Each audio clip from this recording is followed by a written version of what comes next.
Bonsoir. Avec lui, l'adage « aux âmes bien nées, la valeur n'attend point le nombre des années » s'applique stricto sensu. C'est que la trentaine à peine, sa connaissance immense de l'actualité nationale et internationale, son éloquence et sa valeur intrinsèque font de lui un homme, j'allais dire, un jeune homme aimé, adulé, voire respecté. En somme, une sorte de repère et de modèle d'intelligence pour la génération actuelle. Son nom même seulement résonne comme une sorte de marque déposée au Cameroun et hors de nos frontières. Cabral Libi Lingenge, qu'il s'appelle, doctorant et qui devrait donc soutenir sa thèse en doctorat en droit public cette année 2016 en principe, juriste et enseignant moniteur à la faculté des sciences juridiques et politiques de l'université de Yaoundé 2, consultant, journaliste, directeur adjoint de Radio Campus, pour ne citer que ces quelques casquettes. C'est un homme qui a pas du tout sa langue dans la poche. Il est très connu aussi bien dans les centres urbains que dans les cités rurales.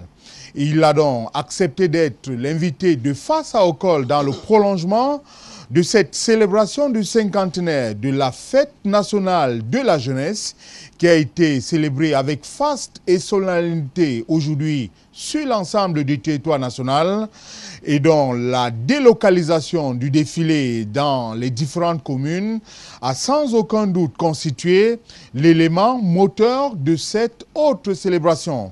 Cabral Libi a donc fait le déplacement express de Yaoundé pour prendre part à cette émission. Cabral, bonsoir, merci d'être à LTM.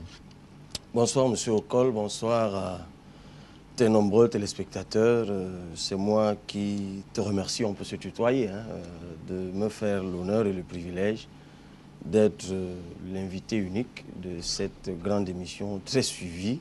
Je ne sais pas si je mérite véritablement aujourd'hui d'être reçu dans ce type d'émission, mais en écoutant toute la présentation que vous avez faite de ma personne tout à l'heure, je me suis demandé si c'est bien de moi que vous parliez. Ben, si c'est le cas, ben, écoutez, je vous remercie pour cette marque de sympathie, de reconnaissance. Et je rends surtout gloire à l'Éternel, par la grâce de qui toutes ces choses extraordinaires que vous avez évoquées tout à l'heure pour ma modeste personne peuvent être possibles. Cabral, vous connaissez un jeune qui a votre aura au Cameroun? Vous pouvez citer un, deux ou trois noms? Ben, encore faudrait-il que j'ai une pleine mesure de l'aura que vous me prêtez. J'ai parfois été avec vous dans les cérémonies. C'est à peine si les gens se rappellent de ma présence à vos côtés. Dans les boulangeries, dans les cafés, dans les fêtes, dans les conférences, il n'y en a presque que pour Cabral Libi. Alors, dans l'hypothèse que ce que vous dites est vrai. J'admire la modestie, mais vous savez parfaitement que je dis vrai. Je pense, moi j'ai toujours pensé que pour habiter les cœurs des gens, ce n'est pas rationnel. Je pense que seule une puissance supérieure à la nôtre peut faire que... Puissance divine, s'entend. Évidemment, en fait, moi je suis fondamentalement chrétien, donc je crois que seul Dieu peut véritablement faire ça. Que bon, en fait, que les gens en me voyant passer me reconnaissent, ou alors manifestent à mon égard, ce que effectivement je confirme, notamment quand nous sommes ensemble, mais cela vaut aussi pour toi. Tu ne le dis pas. Il y a des moments où c'est moi qui suis éclipsé. Je pense même qu'il y a eu plus de fois où j'étais éclipsé. Mais je pense que pour moi, pour toi-même, je pense que seul l'Éternel peut faire ce type de choses. Rendons-lui grâce. Y a-t-il davantage des sujets que vous ne voudriez pas que nous évoquions au cours de cet entretien? Non, en fait déjà je n'en connais pas beaucoup et vous le savez, donc je n'ai pas une forte connaissance ou une forte culture, en fait comme beaucoup de respectables compatriotes avec qui vous aborderiez tout type de sujet. Vous savez très bien où je peux m'arrêter, donc si vous allez au-delà, c'est que vous voulez me griller. Nul besoin de vouloir vous griller. Cabral, on va parler abondamment de jeunesse en cette période de célébration de la fête nationale de la jeunesse. On parlera de politique, étant donné l'actualité aujourd'hui et la nécessité pour les jeunes de s'engager. On parlera également des sujets d'actualité. Et puisque je parle de sujets d'actualité, je voudrais commencer par celui-ci qui a créé, j'ai envie de dire, le buzz de hier soir à aujourd'hui. On parle de l'adhésion officiel de Cabral Libye pour le MRC. Ce que moi je sais, c'est que vous avez pris part à une conférence du MRC et qu'au sorti de là, eh bien, les responsables du MRC ont annoncé à Mondovision, sur la toile notamment, que vous étiez désormais des leurs. Alors, entre vous et le MRC, Cabral, qui se moque des Camerounais? Alors, si vous aviez voulu être équilibré, vous auriez noté qu'à la suite du poste vous avez fait un démenti fait par Sosten Medaliport, j'en ai fait... le responsable de la communication du MRC. Voilà, j'en ai fait un autre. D'abord, j'ai beaucoup... Mais pas tout de suite, hein. Peut-être 3 heures après. Oui. Un peu comme si vous donniez le temps de réfléchir sur la manière de contre-attaquer. Bon, il fallait déjà que je me donne le temps d'en prendre connaissance. Mais d'abord, je suis très respectueux de tous les partis politiques parce que je pense qu'au Cameroun, l'engagement politique partisan n'est pas quelque chose de bien facile. Parce que lorsqu'on s'engage dans un parti politique, c'est pour conquérir le pouvoir. Tout parti. Cette conquête du pouvoir au Cameroun, en tout cas juridiquement, est tellement viciée que ceux qui s'engagent dans cette voie, de mon point de vue, sont des gens très courageux. J'aimerais tellement être à leur place. D'ailleurs, je pense que ça arrivera forcément un jour. Mais sur ce qui s'est passé hier, tout simple, j'ai été invité par les jeunes du MRC. Je précise bien les jeunes du MRC parce qu'ils ont une branche de jeunesse. Ce ne sont même pas les leaders très connus de ce parti qui m'ont invité. Et je me suis retrouvé là-bas hier, c'était à leur siège au quartier Oudia Yaoundé, aux côtés de respectables compatriotes bien connus, Stéphane Akwa, de la Fondation Angoula, Mathias Onangui, qu'on ne présente plus, Maître Sim, qui est membre du MRC, et le professeur Alain Foguet. Le thème, c'était jeunesse et politique au Cameroun, dont nous avons échangé pendant ce moment-là. Et durant mon échange à moi, je n'ai d'ailleurs pas manqué de féliciter cette jeunesse et de leur dire que j'étais tellement subjugué par leur courage et par la force de leur engagement que j'espère pouvoir un jour les retrouver vous l'avez dit, sur ce chemin-là. J'admire votre engagement et je pourrais vous retrouver un de ces quatre. J'espère pouvoir vous retrouver un de ces quatre pour poursuivre le combat partisan que vous menez parce qu'il faut bien que ça se fasse un jour. Une façon implicite ou explicite de dire je suis des vôtres, peut-être que je n'ai pas encore la carte, mais je pourrais la prendre imminemment? Alors, si les choses devaient être interprétées ainsi, je serais membre du CPP, je serais membre de l'UPC, je serais membre de l'UFP d'Olivier Billet. Pourquoi je cite ces partis? Notamment parce qu'il m'est arrivé ces derniers mois, peut-être même déjà années, de prendre part à des réflexions que ces partis organisent, la dernière étant celle du CPP ou avec d'autres personnes comme Joya Moussa et autres, Madame Kawala, Monsieur Essi, qui est le secrétaire général. Franck, j'allais confondre avec Alphonse qui fait autre chose, encore que l'autre c'est Ici, lui c'est Essi. Donc on a souvent fait on a mené beaucoup de travaux. Pourquoi je le fais? Il faut qu'on se comprenne très bien. Je pense que l'alternance qui est voulue, de mon point de vue, par la majorité des Camerounais, passe, et c'est ce que j'ai mis dans mon poste, que tu as certainement lu, passe par une synergie d'action. C'est-à-dire par la mise en convergence de toutes les forces qui s'engagent politiquement. Parce que l'engagement politique n'est pas que partisan. De mon point de vue, une approche d'unicité organique a montré par le passé ses limites. C'est-à-dire, on a vu ce que les plateformes sont devenues, créer des organisations où tout le monde vient. Pour moi, ce n'est pas le plus pertinent aujourd'hui. Il faut aller en rang. Il faut, chacun dans ce qu'il fait, chacun dans l'activité qu'il mène. Si nous avons un objectif commun, moi, c'est connu de tous depuis 10 ans. J'ai toujours pensé que le président Biya devrait prendre sa retraite. Je le dis encore avec davantage d'acuité aujourd'hui. Donc, tous ceux qui œuvrent dans le sens de l'alternance au Cameroun, moi, je suis prêt à prêter main forte à cela. Donc, vous dites, en un mot comme en mille, vous n'avez jamais eu l'intention même d'adhérer au MRC, je veux dire, en l'état actuel des choses. Non, alors, je ne viendrai pas ici. Vous savez, adhérer à un parti politique ou ne pas adhérer, ce n'est pas des concours de beauté. Si je suis assis devant votre caméra, je ne suis pas là pour faire plaisir à ceux qui attendent que j'adhère à un parti ou à ceux qui ne veulent pas que j'y adhère. Ce que je fais dans mon engagement, je prends des conseils quand cela est nécessaire, mais mes convictions intimes, je n'ai pas besoin de directeur de conscience. Donc, je ne suis pas là pour décliner mes intentions pour un camp politique ou pour un autre. Maintenant, les gens, vous avez dit qu'ils me sont sympathiques. Ils doivent continuer à l'être tel que je me présente à eux et tel que je me présenterai à eux. Ou que je serai. Ceux qui penseront que j'ai fait un choix pertinent me suivront. le moment venu. Ce que j'ai regretté dans le poste de M. Sostène Médard Lipote, c'est un peu la puérilité de l'acte. C'est-à-dire, j'ai eu le sentiment que pour lui, exhiber une prise, une grosse prise, pour lui, c'était quelque chose de très important. Il faut voir le choix des mots qu'il a fait.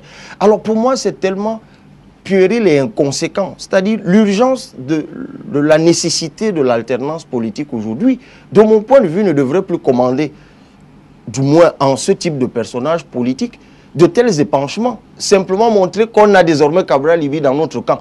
Je suppose que l'objectif derrière, c'est peut-être que ça ait un effet d'entraînement. Mais moi, j'ai envie de vous dire, monsieur Okol, que la carte qui est urgente aujourd'hui à posséder, ce n'est pas la carte d'un parti politique, c'est la carte électorale. Parce que c'est elle qui vous permettra, le moment venu, de choisir. Si vous partagez avec le MRC, avec ma personne et avec d'autres, l'urgence, parce que moi, c'est le mot que j'emploie, de l'alternance politique, surtout dans le contexte que nous connaissons, ce n'est pas l'exhibition d'une grosse baleine dans les rangs qui compte, c'est l'action qu'on peut mener avec cette grosse baleine. Donc moi, j'ai envie de dire à M. Sostène Médard Lipote, s'il a une feuille de route sérieuse qui va dans le sens de l'alternance politique, je le lui dis aujourd'hui, M. Lipote, je vous rejoindrai dans le cadre de cette action. Alors, Cabral Libye, ce n'est pas un piège. Vous êtes journaliste et vous savez que l'une des règles en journalisme, c'est la critique des sources et l'équilibre de l'information. Vous ne le saviez pas, mais nous l'avons retrouvé, le docteur Sostène Médard Lipote. Il est en direct à Yaoundé et il a sa version des faits. Nous comptons sur les dieux des ondes pour que la qualité de l'écoute soit très bonne. Docteur Sostène Médard Lipote, bonsoir. Allô, docteur Lipote? Est-ce que vous nous percevez? Allô, docteur Lipote? On a pourtant l'écho qui montre qu'il est à l'écoute. Je ne sais pas ce qu'on peut faire pour l'avoir dans de très bonnes conditions afin de livrer sa version des faits à lui, celle du MRC notamment sur cette situation qui, j'ai envie de dire, a créé le buzz. On va peut-être faire un autre essai. Est-ce que le docteur Lipote est en ligne avec nous?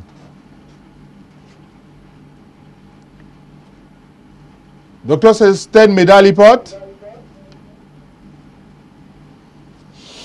Alors, il aurait été important, effectivement, d'écouter. Oui. Voilà, je crois que là, il est en ligne. Bonsoir, docteur. Oui, bonsoir. Comment allez-vous? Nous, on va très bien. Comment va Yaoundé? Comment va le MRC? Mais il y a un bon climat à Yaoundé. Et le MRC, le Mouvement pour la Renaissance du Cameroun, avance. Très bien. Docteur Sostène Médard Lipote, Cabral Libye est sur notre plateau. Et la question que je voudrais vous poser est celle de savoir qu'est-ce qui vous a motivé à poster cette information selon laquelle Cabral avait adhéré au MRC alors qu'il est formel. Il ne l'a pas fait. Je vous écoute là et j'ignorais que j'étais dans une émission en direct. C'est d'abord une première observation. Voilà. Et ensuite, j'ignorais que un sujet pour lequel vous posez des questions était en direct sur votre plateau. Mais je vais vous répondre. Voilà. Alors, docteur Lipote? Ce qu'il a dû le dire, non, il n'y a pas eu de motivation. Nous étions hier 10 février 2016 à une cérémonie organisée par les jeunes du Mouvement pour la Renaissance du Cameroun et précisément je précise, ceux du centre 1, de la région du centre 1, parce que Yaoundé s'appelle centre 1, région du centre 1 dans le découpage du MRC. Et il y avait, avec les discours, il s'agissait de parler des politiques en relation avec les jeunes. C'était cela le thème. Et il y avait plusieurs panélistes, au rang desquels celui que vous voulez de me citer, donc M. Cabral Libye, qui par ailleurs, il faut le dire, est quelque part, j'allais dire, au juste le même département que moi, parce qu'en fait, je le dis, ça pourrait relancer autre chose. Ça n'a rien à voir avec votre question, mais c'est que on peut avoir une relation avec cela.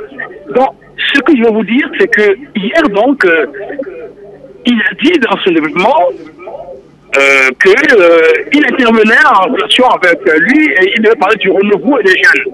Je vous le dis grosso modo parce que je suis en articulation erronée. Voilà.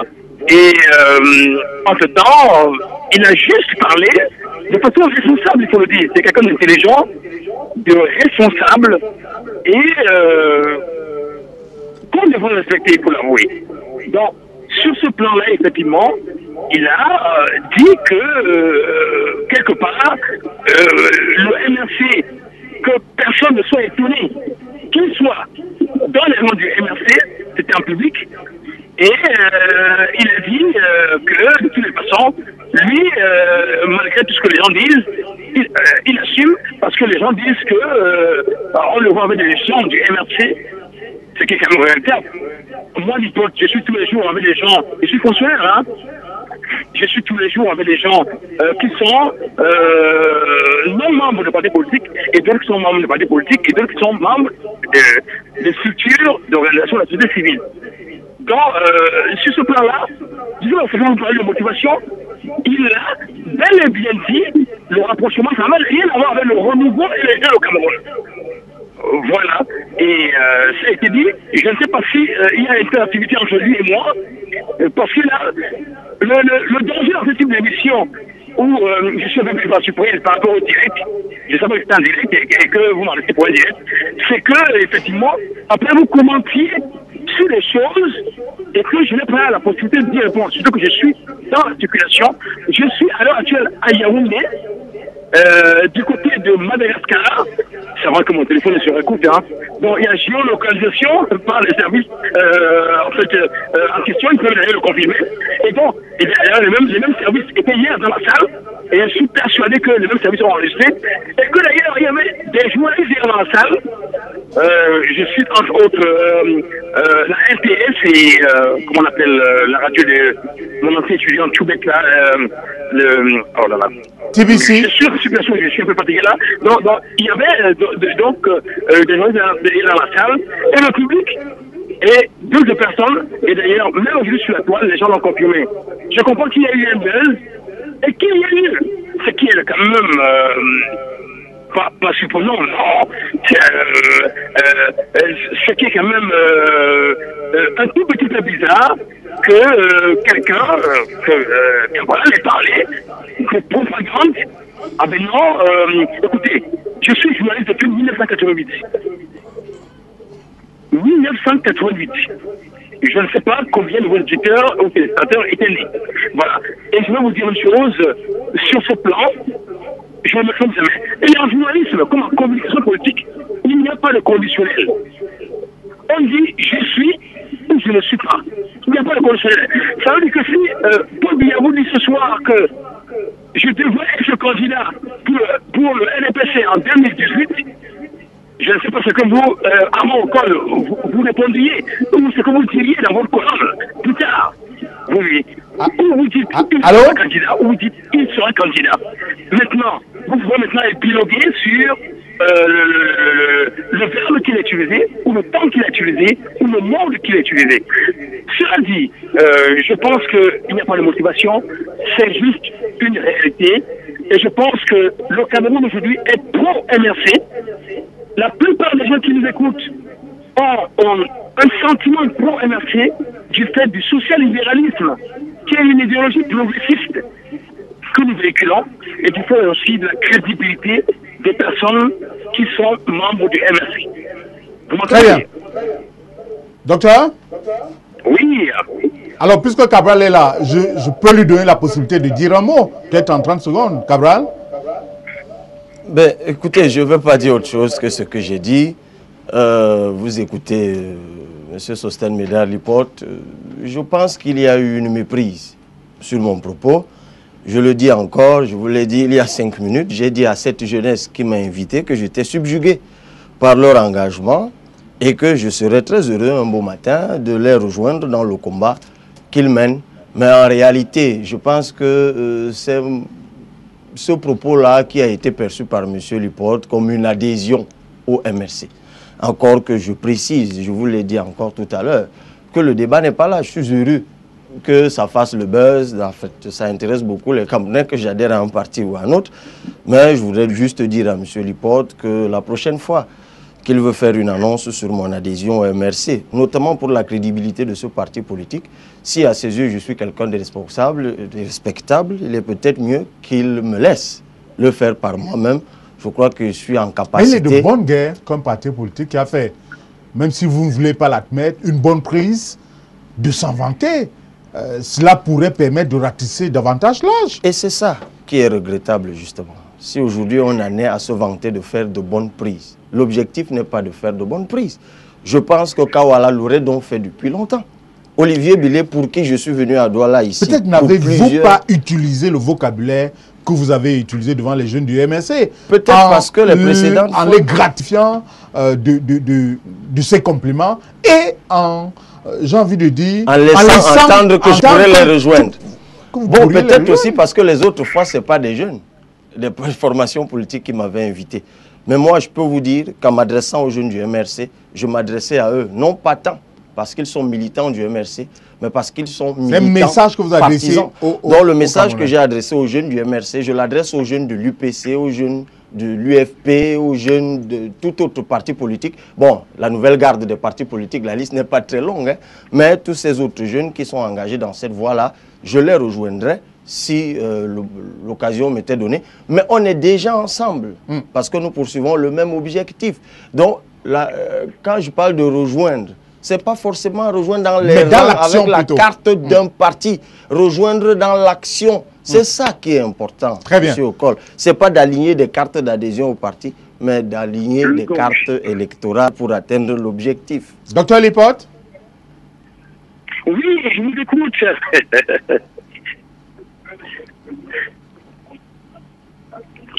Oui, je vous entends. Oui, ce que je voulais dire, je suis très heureux que Cabral adopte un langage aseptisé. Oui, c'est aseptisé. Et je comprends. Vous savez, nous vivons dans une forme de dictature dite reptilienne. Et d'ailleurs, Maurice Kamto, qui est le président national du MRC, en a parlé. Et tous les fonctionnaires qui nous écoutent, tous ceux qui cherchent le marché public qui nous écoutent, savent à quel point ils sont victimes d'ostracisme. La semaine dernière, Cameroun Tribune disait par exemple que qu'est-ce qui coince pour que ça ne se réalise pas la construction des stades au Cameroun par rapport à la CAN. Mais en fait, c'est la corruption rampante et c'est bien sûr c'est comme nous appelons les VTP, les ventriloques très malins tirant des tribus, la plutocratie régnante qui fait cela. Mais Cabral est quelqu'un de suffisamment intelligent. Et il faut que ceux qui l'écoutent et qui le supportent, ceux qui l'écoutent et qui le supportent, effectivement, acceptent que quelque part, ou alors, compris quelque part, il peut être lui aussi, comme tout humain, sous le coup de la pression, sous le coup, effectivement, de l'ostracisme. La dictature reptilienne n'a pas besoin de quoi que ce soit. Je veux vous dire qu'avant que moi je publie cela sur Facebook, deux radios en avaient parlé hier. Et d'ailleurs, puisque après la conférence débat, je me suis retrouvé avec des membres du territoire pour discuter sur des questions relatives au Cameroun, à l'Afrique et surtout à notre prospérité. Donc, sur ce plan-là, effectivement, je pense que quelque part, il a raison, quelque part, le combat que nous menons est un combat qui est ensemble, mais qu'ils vous disent qu'il ne sera, non, je ne vais pas le mettre devant une tribunal, qu'ils vous disent que non, il ne sera pas militant du MRC.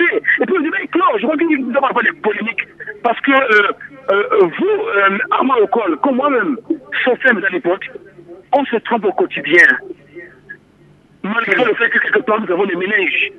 et que nous œuvrons au quotidien pour la production du travail intellectuel. Donc, sur ce plan-là, et surtout des idées, donc, sur ce plan, il convient pour nous, à mon humble avis, d'être beaucoup plus positif.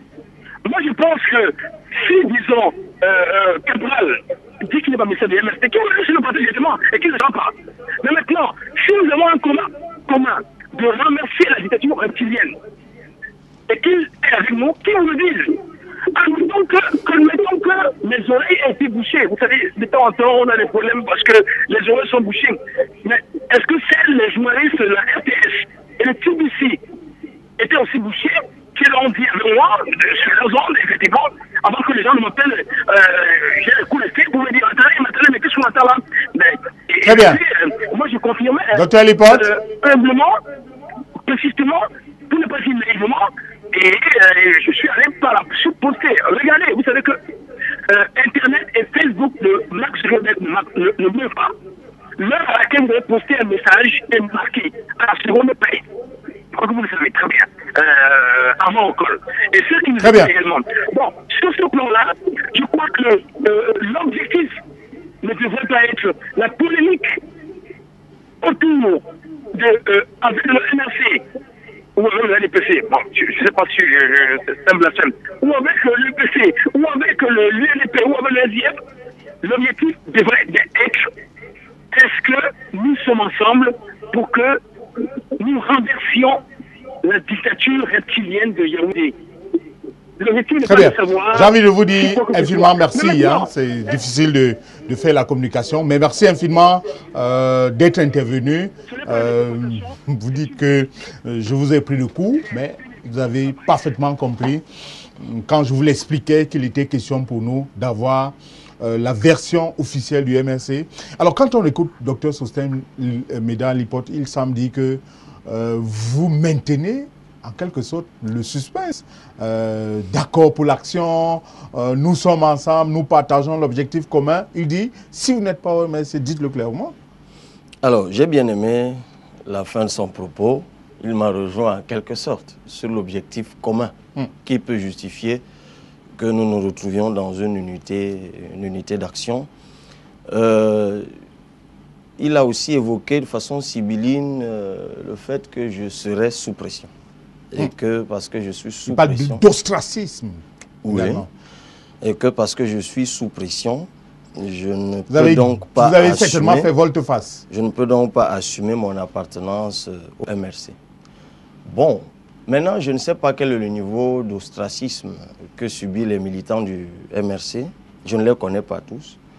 Mais le professeur Alain Foguet vient de passer au grade de maître de conférence. Donc, c'est pour ça qu'on l'appelle professeur. Je le connais parce que nous sommes ensemble à soi.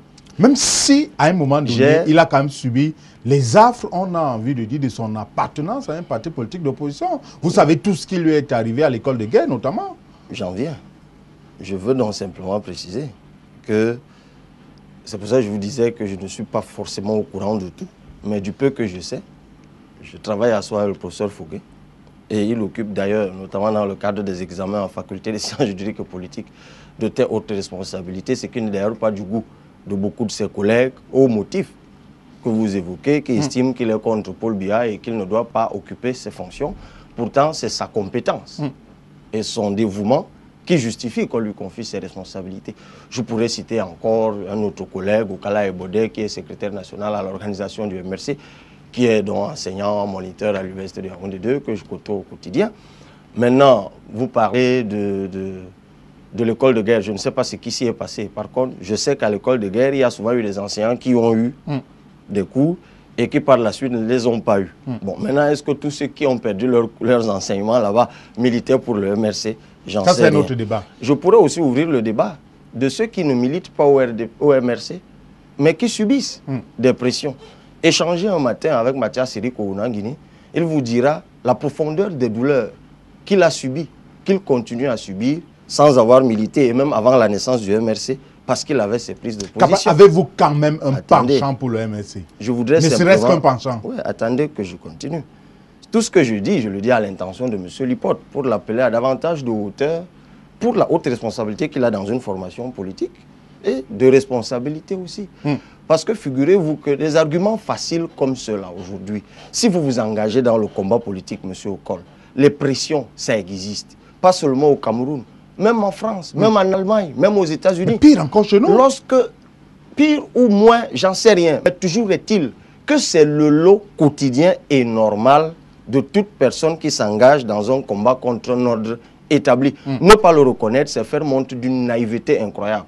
Et je voudrais encore préciser que je ne sais pas ce qu'il y a de plus grave entre dire, comme je viens de le dire, qu'il faut que Paul Biya s'en aille, entre dire ce que j'ai dit alors que je n'étais encore qu'un étudiant, j'ai envie de dire ordinaire, signer un appel de 1000 étudiants, plus de 5000 étudiants, en être le porte-parole, se faire pourchasser par la police, être même à un moment protégé par l'ambassade des États-Unis, je vous parle des histoires d'il y a 10 ans, 11 ans, et je suis resté constant jusqu'aujourd'hui.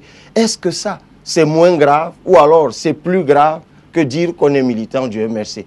Est-ce qu'être militant du MRC est quelque chose de plus grave que cela dans un contexte comme le nôtre? J'en sais rien. Alors, j'ai quand même envie de vous poser cette question, Cabral. Si vous permettez que je mène le débat.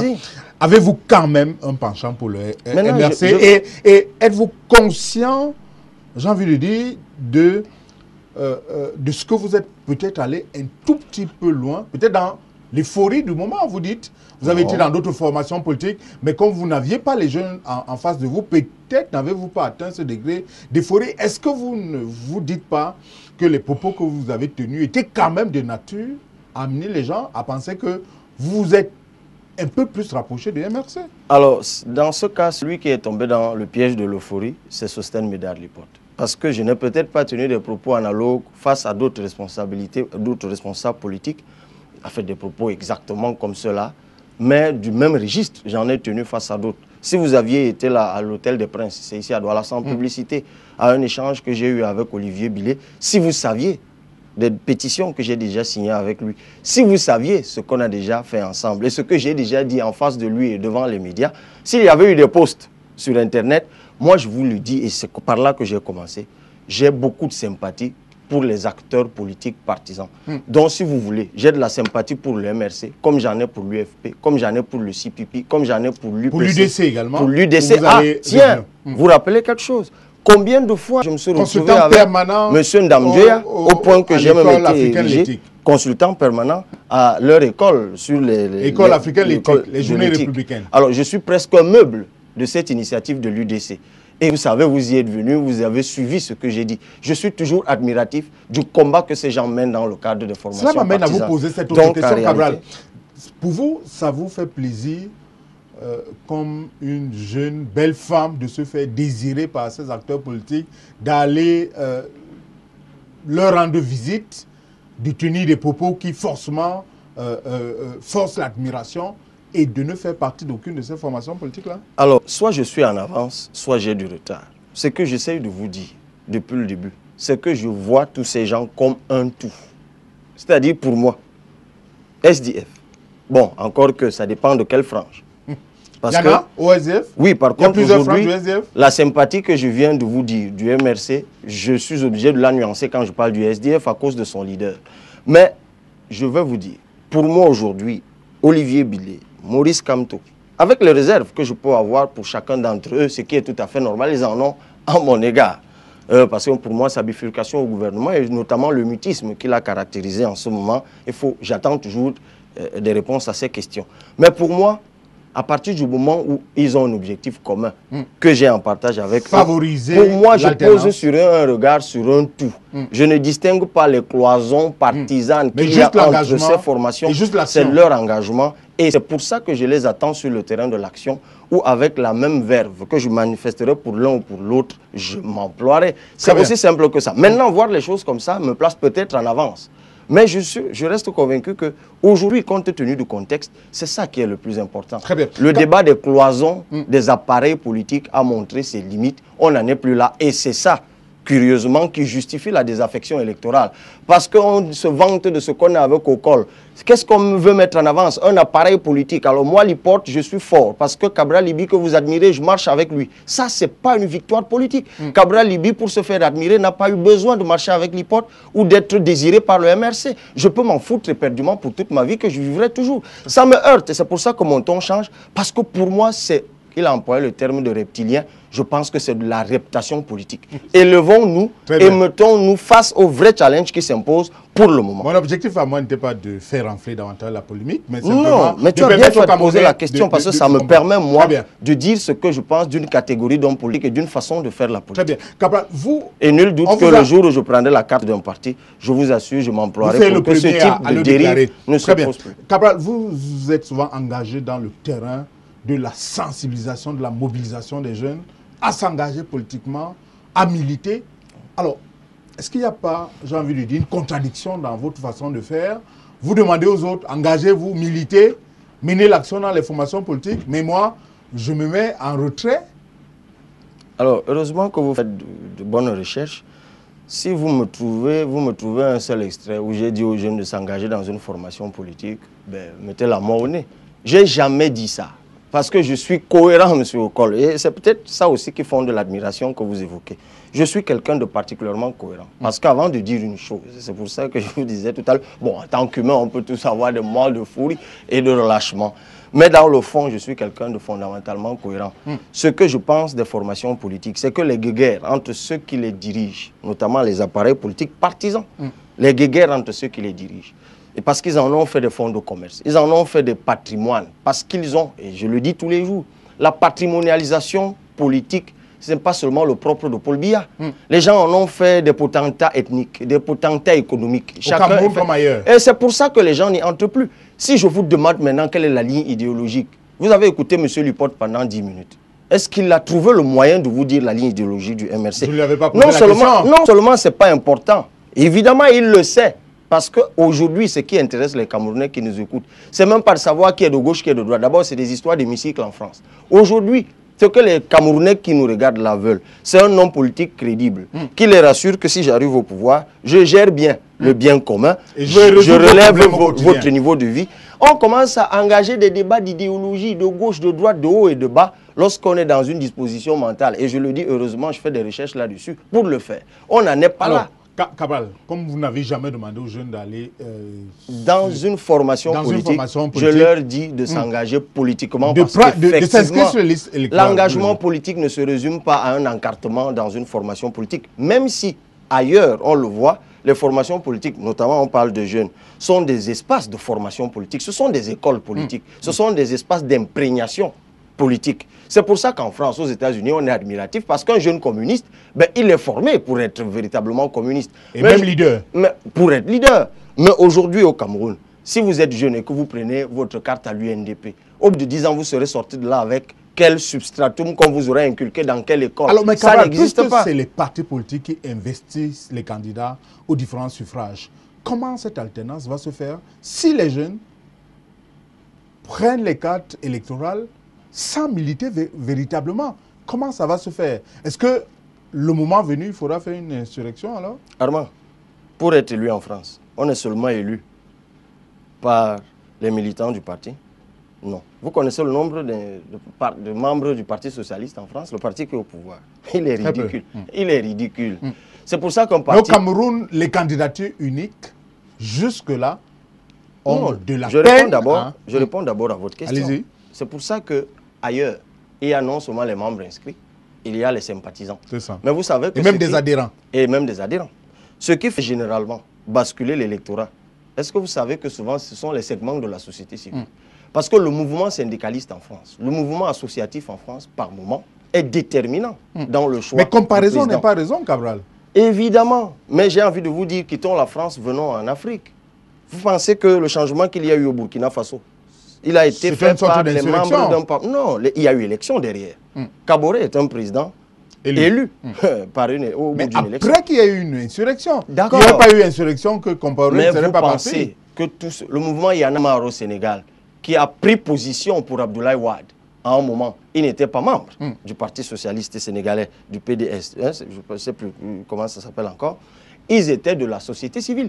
Mais ils ont fait montre d'un engagement politique en disant nous ne voulons plus du sortant, nous voulons d'un tel. Donc vous dites aux jeunes, le moment venu, si vous en avez marre, descendez dans la rue. Non, ce n'est pas ce que je dis. Encore que, je vais vous dire, on est pratiquement à ce niveau-là. Et il est possible que les gens descendent dans la rue. D'abord, descendre dans la rue est démocratique. La manifestation publique est un prédicat de la démocratie. Les gens ont le droit de descendre dans la rue et de dire non. Ce n'est pas parce que nous sommes dans un contexte où les sous-préfets interdisent systématiquement les manifestations contre le système. Mais si vous voulez marcher pour soutenir Brenda Biya, comme ça a été le cas encore ces jours, si vous marchez, aucun sous-préfet ne vous interdit. C'était hors d'ici. Oui, mais sauf que c'est ça la souveraineté, ce que j'appelle la souveraineté populaire, encore que l'expression n'est pas de moi. Vous savez, ce qui compte dans une démocratie, c'est ce que le peuple veut. Et les règles qui sont établies sont des règles qui doivent permettre que dans la régularité et la paix, la volonté populaire s'exprime. Mais si un peuple se rend compte à un moment que les règles qui ont été établies visent plutôt l'étouffement de ce que lui, le peuple souverain, veut, ce peuple, dans une autre façon d'exprimer sa souveraineté, contourne les règles uniques qui existent, les brave, parfois au prix de son sang, pour arriver à exprimer sa volonté. C'est ce qui s'est passé en Tunisie, en Égypte, au Burkina, même si l'issue n'est pas toujours comme le peuple veut, mais au moins la chute d'un dictateur est arrivée. Alors, est-ce que les manifestations qui ont conduit à la chute des régimes dans le Maghreb notamment, est-ce que, avec le recul du temps, on ne peut pas en arriver à éprouver des regrets? Quand on prend le cas de la Libye, quand on prend le cas des autres États que vous avez évoqués tout à l'heure, est-ce qu'on n'a pas plus reculé sur le plan de l'économie, sur le plan du développement infrastructurel, par exemple? Vous avez effectivement raison. Et les cas égyptiens, du moins les cas d'Afrique du Nord, parce que aujourd'hui, vous suivez bien les Tunisiens et même les Égyptiens, mais notamment les Tunisiens, ces derniers temps, il y en a qui menacent encore de faire des autodafés, c'est-à-dire de se mettre le feu. Alors, évidemment, ils expriment leurs regrets. Et ça doit nous enseigner, effectivement. C'est-à-dire que le simple fait de se mobiliser, de faire chuter un homme, ne veut pas dire qu'il y a changement. Parce que, malheureusement, c'est un système. Au-delà d'un homme que vous avez en ligne de mire, il y a tout un système, c'est-à-dire un faisceau institutionnel, humain, qui fait que vous n'avez pas toujours la possibilité de contrôler la situation derrière. Et d'inverser la situation. Et ça doit nous enseigner. Et c'est en cela que ceux-là qui, aujourd'hui, perdent du temps à exhiber des grosses prises, doivent travailler à proposer une alternative au cas où une situation comme celle-là arriverait. Parce que souvent, l'initiative n'est pas des appareils politiques. C'est souvent de la société civile, c'est-à-dire d'un peuple qui est excédé et qui décide d'en finir. Il faut donc, un peu comme on l'a vu au Burkina, parce que là-bas, ça a été plutôt réussi. Ils ont tiré des enseignements de l'Afrique du Nord. Ils ont proposé derrière un appareil alternatif qui puisse se substituer à l'appareil renversé par la volonté populaire. Et ça interpelle donc les leaders politiques qui doivent en ce moment-là gagner en crédibilité. Donc, Camerounais, copie l'exemple du Burkina. Écoutez, moi, je vais vous dire, au point où on en est, M. Okol, vous savez comment ça s'est passé? Même là où il n'y a pas eu de mort, forcément. Je vous ai dit au Sénégal, qu'a fait la jeunesse pour qu'Abdou Diouf parte? Ils se sont inscrits sur les listes électorales et ils ont campé devant les bureaux de vote. Et après l'élection, un peu comme ça se fait dans les zones que je connais bien, dans les municipales comme Ezeka et autres, avec leurs lampes tempêtes, ils sont restés là. Dès que les PV sortaient... C'est ce qui manque le plus au Cameroun. Mais c'est ça qui manque le plus au Camerounais. Contrôler leur vote. Et c'est ça l'engagement politique donc. L'engagement politique... Aller jusqu'au bout de sa logique. Cette façon de faire, je vote, je surveille mon vote, c'est ça l'engagement politique. Ce n'est pas seulement militer pour un parti de façade et puis rester chez soi et ne pas aller au bout. Et je me réjouis d'ailleurs qu'au MRC, pour avoir suivi Alain Foguet lors de cette conférence, il forme beaucoup sa jeunesse à ça, en leur disant, le tout n'est pas que vous soyez membre du parti, mais le jour fatidique, vous devrez aller au bout. C'est ça l'engagement politique. Et ils peuvent agréger, bien que eux, étant membres du MRC, agréger autour de d'autres jeunes qui n'auront pas forcément besoin de prendre la carte, mais qui, ensemble, arriveront à atteindre cet objectif. Donc, pour répondre à votre question, pour ne pas donner l'impression que j'élude, ça, c'est pas ma marque de fabrique, je reste convaincu qu'au Cameroun, au point où les choses sont en train d'avancer, on pourrait fatalement en arriver. J'aime bien l'adverbe fatalement parce qu'en fait, ce n'est pas prémédité souvent. Ce n'est pas préparé. C'est spontané. C'est généralement spontané. Donc, à ceux qui viendraient me poursuivre pour voir là où je suis en train d'organiser ça, parce que je l'ai dit ici, ils perdraient leur temps. Ça a commencé par un auto-da-fé en Tunisie. Vous savez, Bouazizi a décidé un matin de se verser l'essence, de prendre feu. Parce qu'on avait arraché ses fruits. C'est comme ça que ça se passe. Très bien. Cabral, qu'est-ce que vous leur dites à ces nombreux jeunes qui vous ont, passez-moi l'expression, brocadé aujourd'hui sur les réseaux sociaux en disant, finalement, il cachait bien son jeu de partisan. Qu'est-ce que vous leur dites en 30 secondes? En 30 secondes, je leur dis l'engagement politique n'est pas un concours de beauté. Donc, ceux qui se cachent derrière leurs ordinateurs pour brocarder ceux qui s'engagent ou pour distribuer des fleurs à ceux qui ne s'engagent pas, ça, c'est leur problème. Et c'est vraiment la pire et la plus ridicule des situations. Si vous vous intéressez à l'action politique, engagez-vous. Soit vous vous engagez dans le cadre d'un parti politique, ce qui est tout à fait noble. Ça veut dire que vous épousez la ligne idéologique de ce parti, vous en avez pris connaissance. Ou alors peut-être parce que vous aimez le leader, ou alors il est de votre village, c'est à vous de voir, chacun a ses motivations. Ou alors vous prenez la posture que nous autres, nous avons toujours eue, que les hommes politiques n'aiment pas forcément, parce qu'ils estiment que c'est une posture de non-engagement. Et nous leur rétorquons à chaque fois, le meilleur engagement n'est pas forcément dans des appareils de conquête de pouvoir. Il y a d'autres types d'appareils qui existent. Vous connaissez le G18? Que non. Vous en avez, vous n'êtes pas honnête, vous en avez entendu parler. Voilà un mouvement qui existe. Voilà un mouvement qui existe. Mais il est clandestin, Cabral. Le G18 est clandestin parce que jamais on a vu des leaders s'affirmer, tenir un mouvement, j'ai envie de dire, public et dire c'est nous le G18. Eh bien, c'est ça, justement. Pourquoi voulez-vous donc que voilà donc le danger des appareils formels ayant des contours juridiques bien connus. Vous êtes plus facile à neutraliser. Et si vous ne l'avez pas compris que sous le régime Biya, c'est ça l'une des raisons pour lesquelles beaucoup de gens échouent, c'est cela. Aujourd'hui, il faut opposer à ce système une nébuleuse. Eh bien, ils ont essayé de démanteler le G11, ça existait. Vous avez vu une réunion de G11 un matin? Que non. Sachez donc que le G18 existe, c'est-à-dire le mouvement de jeunesse pour l'alternance en 2018. Même s'ils anticipent comme ils veulent le faire, dans ce cas, ça passera à G17. Très bien. Cabral, et moi, j'en suis donc un leader. Très bien. Puisque vous cherchez les leaders. C'est connu. Je vous propose la toute première halte. On va se retrouver tout de suite derrière pour la première rubrique de Face à Okol.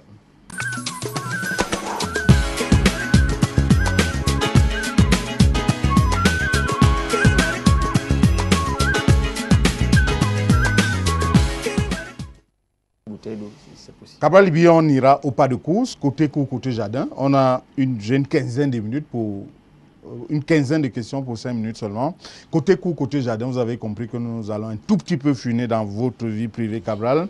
Il y a eu cette affaire qui a également fait le buzz et les choux-gras de la presse. Vous vous rappelez certainement de laquelle. Vous étiez encore fiancé, pas marié, et votre fiancé à l'époque aurait subi des pressions de la part d'un enseignant.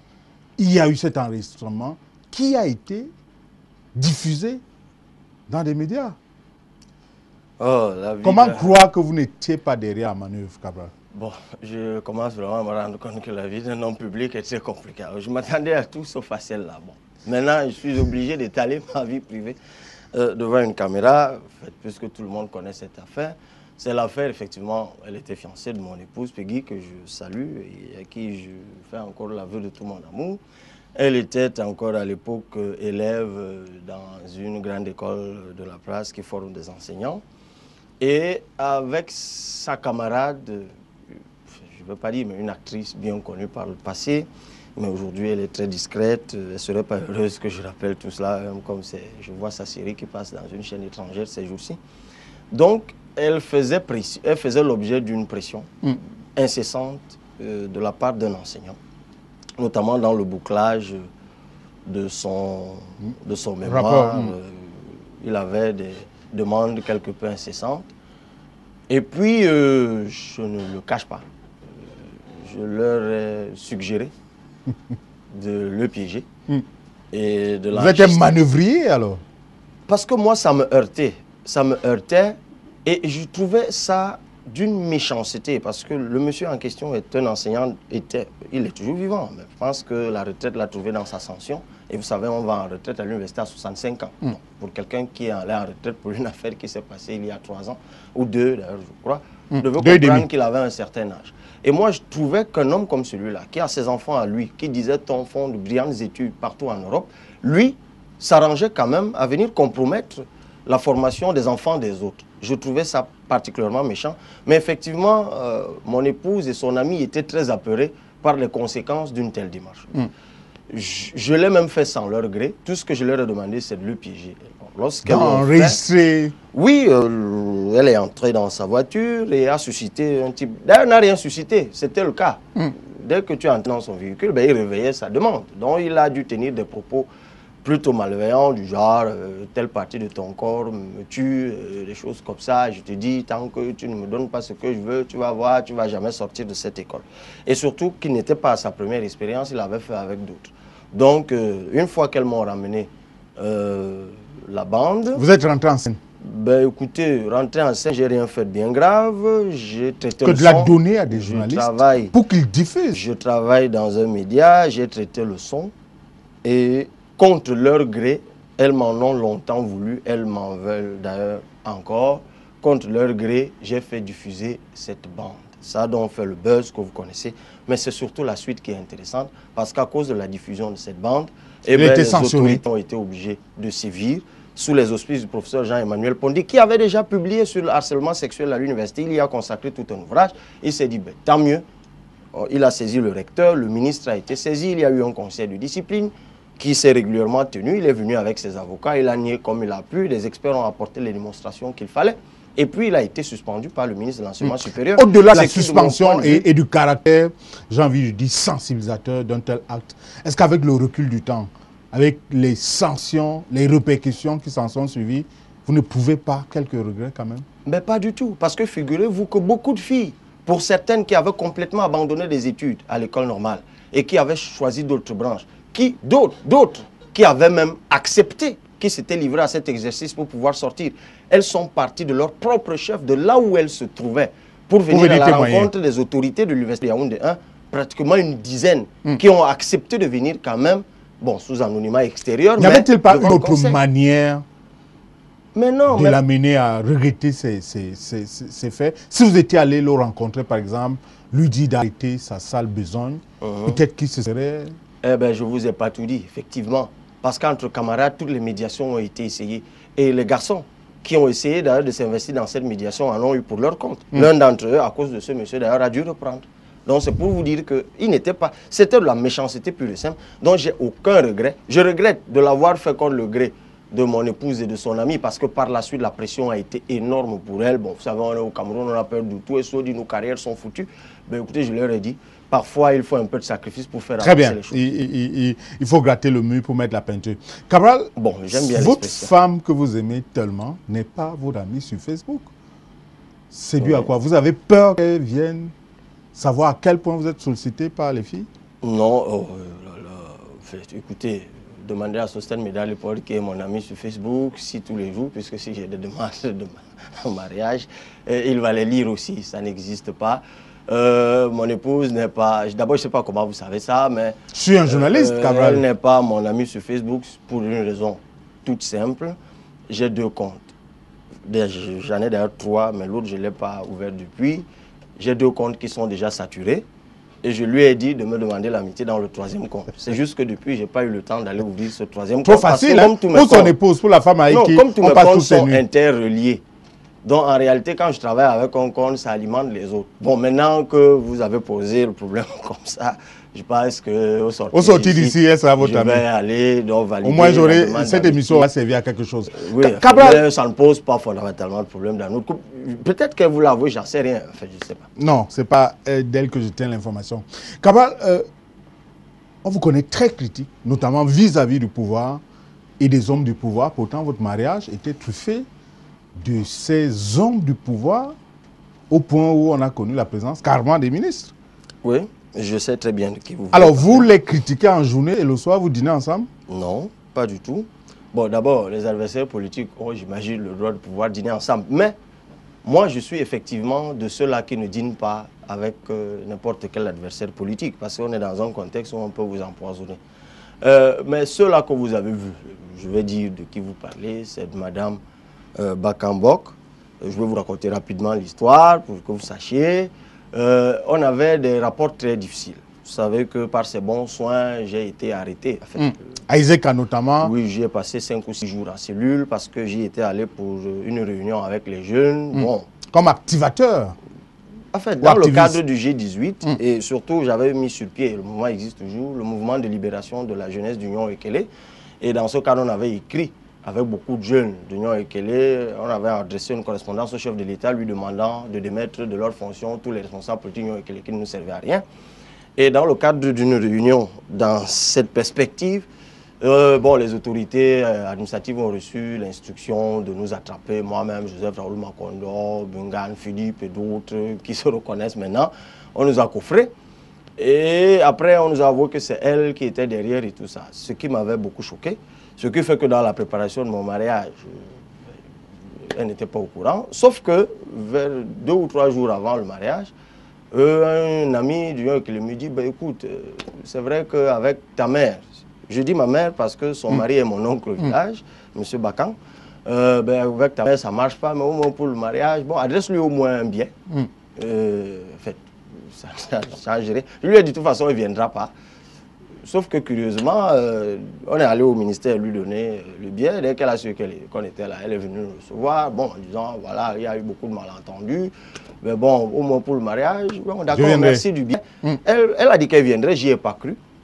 Ce qui fait que le jour du mariage, vous étiez là, vous avez dû vous en rendre compte. Mais pas obligé de le dire. Oui, ben, vous étiez là. Peut-être que c'est à cause de ça d'ailleurs que vous posez la question.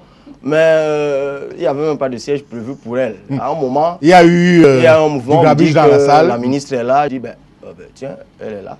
J'ai quand même été surpris. Bon, maintenant, est-ce que c'était un acte politique? Est-ce que ce n'était pas le cas? On n'en a plus jamais discuté. De toutes les façons, elle était là. Mais je la remercie d'avoir été là, puisque sa présence a rehaussé aussi mon mariage, en quelque sorte. Vous en parlez.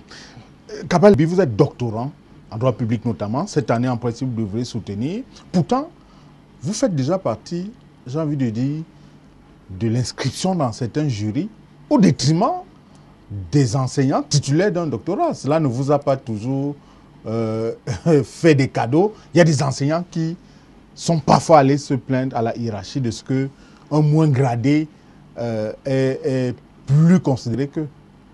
Ben, je ne sais pas d'où vous tenez ça.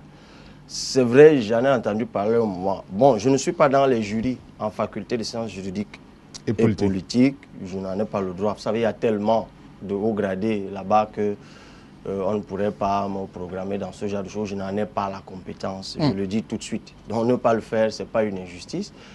Par contre, la figuration de mon nom dans un certain nombre de commissions, notamment à l'examen, à certaines fonctions dans ces commissions, m'a-t-on dit, ont poussé certains jeunes enseignants à s'offusquer de ce que j'occupais dans ces commissions, des positions stratégiques, des positions au-dessus des leurs. Bon, maintenant, je ne sais pas ce que ça a donné par la suite. Bon, étant donné que personne d'entre eux n'est venu, puisque j'en ai entendu parler, n'est venu me le dire et que les autorités auprès desquelles, semble-t-il, ils se sont plaintes, ne m'en ont pas parlé. Donc, vous considérez que c'est un non-événement? Oui, ce d'autant plus que les commissions dont il s'agit ne sont pas véritablement des commissions académiques. C'est d'ailleurs une commission, je peux le dire, où je suis avec le professeur Fogué qui chapeaute comme président. C'est des commissions de lutte contre la fraude. Donc je pense que c'est davantage pour mon intégrité et ma probité morale que les autorités de que le grade universitaire. Par contre, il m'est arrivé de participer dans des jurys ailleurs, mais ça vous ne dans d'autres facultés. Je ne vous dis pas. Je ne pourrais pas poser des questions parce que je ne sais pas. On va sortir de cette rubrique. Cabral Libi, consultant, cela va de soi, mais vous êtes à la limite producteur dans plusieurs médias. Vous êtes directeur adjoint à Radio Campus, mais vous faites des chroniques dans d'autres structures audiovisuelles. Est-ce qu'il n'y a pas conflit d'intérêt? Non. Où est-ce qu'il y a conflit d'intérêt? Vous êtes directeur adjoint d'une radio, vous faites des chroniques dans une autre radio, vous êtes consultant dans un autre groupe qui a une radio. Oui. On a le sentiment qu'il pourrait avoir concurrence déloyale avec le média qui vous emploie. Non, il n'y en a pas, justement. Il n'y en a pas. À partir du moment où je fournis des prestations au titre de consultant dans d'autres médias qui ne sont en aucun cas en contradiction avec ce que je fais à Radio Campus, qui est une radio école, une radio de formation, c'est une radio d'initiation au journalisme. Mon rôle là-bas est d'encadrement des jeunes et puis un rôle administratif. Donc, et surtout que la liberté de ton que j'ai ailleurs, là-bas, elle n'est pas autorisée. C'est pour ça que je suis tenté de vous poser la question de savoir comment vous parvenez, j'ai envie de dire, à tirer votre épingle du jeu, vous, dont la verve est connue, dans un média quelque peu bâillonné comme non, rassurez-vous, là-bas, je n'ai pas la possibilité de dire ce que je dis ailleurs, parce que d'abord, les programmes dans lesquels je vais ailleurs n'existent pas là-bas. La ligne éditoriale est assez étriquée parce que c'est un média public, je vous l'ai dit. Mais il m'arrive là-bas d'animer certaines... Ne vous sentez donc pas, ne vous sentez-vous pas les trois comme directeur adjoint là-bas? Pourquoi accepter une fonction comme celle-là qui ne vous sert pas à grand-chose? Comment elle ne me sert pas à grand-chose? En fait, elle est là pour garnir mon CV. En fait, mes employeurs... Sans plus? Mes employeurs, oui, parce que pour des raisons un peu compliquées, même la prime qui est attachée a été annulée. Mais moi, j'aime pas trop me plaindre de ce genre de choses. Parce que, et c'est ce que je vous disais à l'entame de l'émission, quand vous avez une certaine posture, quand vous décidez de défendre certaines convictions, sachez que vous allez rencontrer sur votre chemin un certain nombre de pressions qui sont parfois très très douloureuses. Mais venir vous épancher dans l'espace public en pleureur, en disant écoutez, parce que je dis que Paul Biya a parti, écoutez, on m'a coupé ceci, on m'a tapé là-bas, écoutez, si vous ne saviez pas que ça peut arriver, arrêtez de le faire. Alors, sortons carrément de cette rubrique. Vous trouvez quand même le temps, entre consultants, doctorants, journalistes, ainsi de suite, à être choriste? Oui, alors j'aime le chant parce que... pourquoi? Le chant gospel? Le chant gospel. J'ai estimé à un moment de ma vie, sachant de quel contexte je viens, dans quel environnement nous sommes, moi j'ai pensé à un moment que j'étais vraiment redevable à l'Éternel. Je pense que Dieu m'a accordé beaucoup de grâce. Même tout ce que vous avez dit là, je considère que ce sont des grâces. Et à un moment, j'ai décidé de suivre Dieu. Parce qu'effectivement, le chemin là que nous empruntons, il est difficile. Et parfois, les gens cherchent des forces supérieures. Et ils vont les chercher parfois dans plusieurs types d'écoles initiatiques. Moi, celle que j'ai choisie, et qui, les gens ne le savent pas, qui fonde aussi cette solidité de conviction, ce courage dont les gens parlent tant, je pense que, pas que je pense, je suis convaincu que ça me vient de Dieu. Et c'est pour ça que moi, je suis très croyant. J'ai donné ma vie au Seigneur, je prie l'Éternel autant que je peux. Et ne pouvant rien lui donner, je me suis dit, bon, je vais chanter pour lui. Je lui prête ma voix. Et surtout que chanter, c'est prier 2 fois. Et je suis allé à l'école de musique. J'ai appris la musique. J'ai appris le chant parce que j'estimais que les gens qui chantent pour Dieu le font mal. Je me suis dit, bon, il faut aussi que j'essaye de bien le faire. Si je dis que je chante pour Dieu, je dois bien chanter. Je suis allé apprendre la musique et le chant. Et au bout, je ne sais pas, de 2 ans, je suis choriste dans mon église. Je forme aussi les jeunes choristes. Ça aussi, les gens ne le savent pas. J'ai même une maquette avec ma chorale. J'ai même 2 chansons dans cette maquette. C'est parfois même diffusé dans des médias à Yaoundé. Les gens ne savent pas. Et il m'est arrivé une fois, le chant passait, j'ai dit à quelqu'un, c'est moi qui passe là, il n'y a jamais cru. Très bien. Si on avait été dans une chanson culturelle, je vous aurais demandé de faire un acapella. Mais je chante uniquement pour Dieu. Très bien. Capral Libi, parlons d'un autre sujet d'actualité, c'est l'adresse du chef de l'État à la nation. C'est un rituel. Le 10 février, il s'adresse à la nation. Hier, il s'est adressé une fois de plus à la nation. Entre autres, invite le retour à l'agriculture notamment. Il a encouragé les initiatives sur les NTIC. Il demande aux Camerounais d'être surtout patriotes. Comment vous avez perçu cette adresse du chef de l'État à la nation, comme jeune? Oui, bon, alors, le chef de l'État a dit beaucoup de choses, en fait, chronologiquement, en fait, bon, il a dit beaucoup de choses, il a salué les jeunes qui osent, mais sans les citer, je ne sais pas s'il les connaît vraiment. Il a parlé du patriotisme, c'est très bien. Ce qui m'a étonné, c'est que dans son discours, ils disent que pour certains, c'est une vertu passéiste. Alors, je ne sais pas si certains là doivent certainement se trouver à étudier, parce qu'ils ne me souviennent pas avoir suivi beaucoup de gens. Il y a très peu de jeunes là-bas. Hein? Non, certainement, c'est pour eux. Comme ils sont d'un certain âge, pour eux, c'est passéiste. Mais je ne crois pas que ce soit passéiste. Le patriotisme est plus que jamais au cœur aujourd'hui de l'actualité au Cameroun. Et ça s'adresse à lui-même en particulier. Mais si le patriotisme est au cœur, est-ce que vous percevez véritablement le patriotisme dans l'âme de tous les Camerounais? Non, malheureusement, à cause de l'ordre gouvernant que nous avons.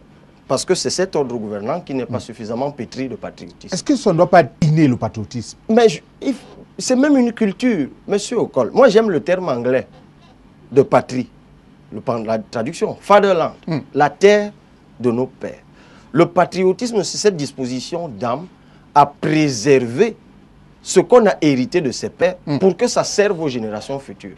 Alors, vous pensez vraiment que sur la base de l'explicitation que je viens de donner, notre gouvernement est patriotique? Des gens qui ont spolié l'État sans cesse, des parents méchants à qui l'État a tout donné, des gens qui ont compromis l'avenir des centaines de générations. C'est de nature à altérer le patriotisme? Mais c'est eux, est-ce qu'on ne doit les pas premiers croire en sa patrie corps et âme? C'est eux. N'en déplaise à ces considérations. Ben, je suis d'accord que le président le dit, sauf que quand c'est lui qui le dit, ça sonne faux, justement. Parce que, et ça peut se comprendre, je l'ai souvent dit en d'autres occasions, à partir du moment où ceux qui ont hérité du pouvoir à l'indépendance ne sont pas ceux qui ont lutté pour cette indépendance, ils n'en ont jamais mesuré le prix. Et c'est pour ça qu'ils se sont amusés avec le patrimoine national. Ils le confondent avec leur fortune personnelle. J'entends le président Biya parler de patriotisme économique. D'accord, c'est bien de dire les choses qu'on entend dire chez les autres, parce que la première fois qu'il a parlé, c'était le 31 décembre 2011. Il y a déphasage avec la réalité du Cameroun? Non, c'est des mots et rien que des mots. Oui, parce qu'il a entendu Villepin en parler en 2005 en France. Le patriotisme économique, monsieur Okol. Le président est un tricheur? Oui, mais ça, c'est pas nouveau. Mais je veux dire, sur certains termes qu'il emploie, parfois quand ça fait effet de mode, il s'y lance aussi. Il a bien parlé de génération Android, ou je sais plus trop quoi. Mais ce que je veux dire, c'est que quand vous dites patriotisme économique pour vous adresser à la jeunesse, mais c'est à vous-même, d'abord gouvernants, que ça s'adresse. Sécurisez déjà les institutions de la République. Les États-Unis ont recouru en 88 au patriotisme économique en préservant l'économie nationale. De Villepin, je l'ai dit tantôt, l'a fait en France. Nous, ici, qu'est-ce que nous faisons? Regardez la situation de Camtel. Qu'est-ce qu'on fait pour préserver Camtel aujourd'hui contre les assauts de ces autres entreprises auxquelles on donne à bout de bras des licences? Je prends un exemple comme celui-là pour dire que comment est-ce qu'on protège notre patrimoine national. Et puis moi, je voudrais dire, un président qui vient de ratifier les APE, les accords de partenariat économique, pour abandonner notre économie à l'invasion des produits étrangers et effectivement par cet acte détruisant le tissu productif national, alors que tout le monde est d'accord qu'on ne peut pas entrer dans les APE avec un système productif déficient, une balance commerciale déficiente avec des finances publiques incontrôlées. Il l'a quand même fait. Mais c'est pourquoi? C'est pour préserver la banane et l'ananas et aller savoir à qui ça appartient. Cabral, au-delà de ces pesanteurs, est-ce qu'aujourd'hui on n'a pas affaire à une jeunesse quelque peu paresseuse aussi? Est-ce qu'elle est exempte de tout reproche, la jeunesse camerounaise? Je ne suis pas sûr que la jeunesse camerounaise soit paresseuse. Et d'ailleurs, j'ai bien aimé qu'il ait employé le terme résilience. C'est une jeunesse... C'est le 31 décembre 2015. Oui, mais c'est une jeunesse qui se bat, Arma Okol. Ici, à Douala, où nous sommes, c'est le struggle for life au quotidien. Les gars se battent pour vivre. Ils ne sont pas paresseux. C'est ceux qui les gouvernent qui sont paresseux, qui ont été incapables de doter cette jeunesse d'un État qui puisse les aider. Quand j'entends... Là, vous parlez de ceux qui ont les boucles aux oreilles, ceux qui ont le pantalon au-dessous des fesses, ceux qui consomment plus d'alcool que les cinquantenaires, soixantenaires d'aujourd'hui. Au col, quand j'étais adolescent, j'ai dansé la raga Murphy. J'ai porté les tennis chassés, comme tous les jeunes de mon âge. Mais vous n'avez pas de tatouage, vous n'avez pas les boucles à l'oreille. Oui, mais écoutez, dans tous les États du monde, vous ne pouvez pas vous appesantir sur la frange marginale. Tout comme j'ai suivi dans son discours, il s'est acharné, encore qu'on devrait les sanctionner. Sur ceux-là qui désertent leur poste, qui prennent le matricule. Mais il faut qu'ils sachent pourquoi aujourd'hui le matricule est devenu simplement une affaire comme ça que les jeunes vont chercher. Simplement parce qu'aujourd'hui, on ne va plus vers un emploi par vocation. Les gars vont faire des concours parce qu'ils n'ont pas le choix. Tu fais partout. Même si tu n'aimes pas l'enseignement, tu vas quand même à l'école normale. L'objectif étant d'avoir... Mais Cabral, vous êtes contractuel, oui, si je peux le dire, à l'université. Vous n'êtes pas fonctionnaire, vous n'avez pas un matricule. Si, et les contractuels... Si vous voulez, vous avez... Mais Cabral, seulement sur l'éducation et la formation intellectuelle que le Cameroun vous a offert, même si ça a été avec le concours de vos efforts personnels, aujourd'hui vous êtes une sorte de repère. Est-ce que, parti sur votre exemple, il n'y aurait pas des milliers, mais alors des dizaines de milliers de Cabral dans la société camerounaise? Mais on n'a jamais... Je ne suis pas un nihiliste. L'État fait comme il veut, avec un mauvais système éducatif, parce qu'on a un système éducatif dont les contours, personne ne peut véritablement les tracer. À la rentrée dernière encore, on avait le sempiternel problème du livre. Système éducatif qui ne peut pas déjà régler le problème du livre qu'on fabrique avec du bois qu'on a, ça c'est quand même un problème. Mais je me sens redevable vis-à-vis de mon pays. Parce que vous avez fait des efforts que certains jeunes ne font pas. D'accord, mais je m'intéresse à ceux qui les font, justement. Moi, je me sens redevable vis-à-vis de mon pays. La vraie question, c'est est-ce que mes gouvernants, eux, se sentent redevables de leur pays? Vous parlez de jeunesse. Vous savez quel âge avait André Marie Mbida lorsqu'il est devenu premier ministre du Cameroun sous tutelle en 57? 31, je crois. Il avait 40 ans. Vous savez quel âge Paul Biya a lorsqu'il est directeur du cabinet civil d'Aïdjo en 1967? Il a 34 ans, monsieur Okol. Il a 34 ans. Vous connaissez l'âge de Semenge lorsqu'il est chef d'état-major de l'armée? Il a 32 ans. Vous savez quel âge Nihim Kamdem avait comme ministre de la Santé en 64? Il avait 23 ans. Voilà ceux qui nous gouvernent. Qui, eux, à la fleur de l'âge, et tout le monde était heureux à l'époque. L'aide du temps n'est plus le même qu'à cette époque. Donner, bourse, nourriture, tout. Les former, tout ce qu'on a demandé d'eux par la suite, c'est qu'ils puissent préserver ce don de la patrie pour les générations futures. Qu'est-ce qu'ils font? Rien du tout. Alors, lorsqu'on vient me parler, je veux bien qu'ils donnent des leçons à la jeunesse, d'accord, mais il faut qu'ils eux-mêmes fassent le ragionamento. D'ailleurs, de mon point de vue, le débat n'est plus là. Il faut simplement les remplacer par d'autres qui méritent d'être. C'est à quoi que vous demandez aux Camerounais de ne plus écouter leur président? Non, un président reste un président. Il faut l'écouter. Mais simplement, ce que nous attendions qu'il nous dise, il ne nous le dit pas. Simplement parce qu'il a... Quoi, exactement? Mais c'est à l'occasion d'un discours comme celui-là qu'il va programmer peut-être 500 000 emplois en 2016? Ça ne se décrète pas. On veut que le président nous dise, sur l'emploi, voilà concrètement ce que j'ai fait. Vous savez, lorsqu'on a dit plusieurs fois les mêmes choses, le président a parlé d'un plan jeunesse qui va coûter 102 milliards. Est-ce que vous savez que c'est la 3e fois que le président parle d'un programme spécial jeune? Le président de la République du Cameroun est un démagogue. Mais c'est ce que ça veut dire. La dernière fois qu'il a parlé... Dites-le par vos mots. Mais c'est la démagogie primaire. La dernière fois qu'il a parlé d'un plan jeunesse, c'était il y a 3 ans. Il a dit qu'il serait financé par 236 milliards. Il l'a dit le 10 février d'il y a 3 ans. 2 ans plus tôt, il avait parlé du même plan jeunesse, financé cette fois à 150 milliards. Moi, j'ai dans mon ordinateur une grille de tous les discours du président. Chaque fois qu'il dit une chose, je la note. Qu'est-ce qui se passe selon vous? Oui, mais pourquoi annonce-t-il sans que cela ne soit suivi par les faits? Il m'arrive par moment d'avoir beaucoup, mais vraiment de la compassion pour Paul Biya. Moi, je reste convaincu que c'est un Il fait pitié? Par moment, c'est ce que j'éprouve quand je le vois. C'est-à-dire, je vois un homme qui, à un certain moment de sa vie, se dit « j'aurais pu faire autrement ». Il veut montrer qu'il peut. Sauf que les 30 années d'inertie à la tête desquelles il s'est trouvé font que son système est complètement gangréné. Donc on dit que c'est son entourage qui est mauvais. Mais que lui, il est bon, mais qu'il a un mauvais entourage. Non. Depuis que les gens font des appels là, il ne leur a pas dit d'arrêter de le faire. Ils l'ont fait en 2007. Il leur a dit qu'il les a compris. Donc, ses propres militants ont crié après les renouvellements catastrophiques au RDPC. Il n'a rien fait, au contraire. Il a promu ce qui en était auteur. Donc, je reste convaincu que ceux qui accusent son entourage devraient accuser tout le monde. Est-ce que l'entourage n'est pas mauvais aussi? Quand on voit à quel point ils établissent des états-majors au sein des administrations. Non. Quand vous connaissez le système, encore que je ne prétends pas le connaître, mais le système de cooptation au Cameroun, c'est lequel? Vous pensez vraiment que ceux qui sont autour du président Biya, je ne les connais pas forcément, je ne sais pas comment ils travaillent. Mais on est dans un système où les gens ne démissionnent pas. Les gens préservent leur beefsteak. Donc même si vous avez dit au président, monsieur le président n'allait pas à droite, et que finalement lui, il a écouté une autre personne qui lui a dit d'aller à gauche, toi qui as dit d'aller à droite, tu assumes. Parce qu'ils sont, pour la plupart des hypocrites. Dans ce cas, dont le Cameroun est maudit, Cabral, il n'y a aucun avenir, aucune lueur d'espoir. Mais dans ce Cameroun, je suis là. Dans ce Cameroun, tu es là. Dans ce Cameroun, il y a d'autres acteurs. On parlait des partis politiques tout à l'heure, il y en a dans la société civile. Il faut simplement que ces acteurs-là se mettent ensemble pour donner une chance à leur propre pays. Et même dans l'ordre gouvernant, tout le monde n'est pas comme on croit.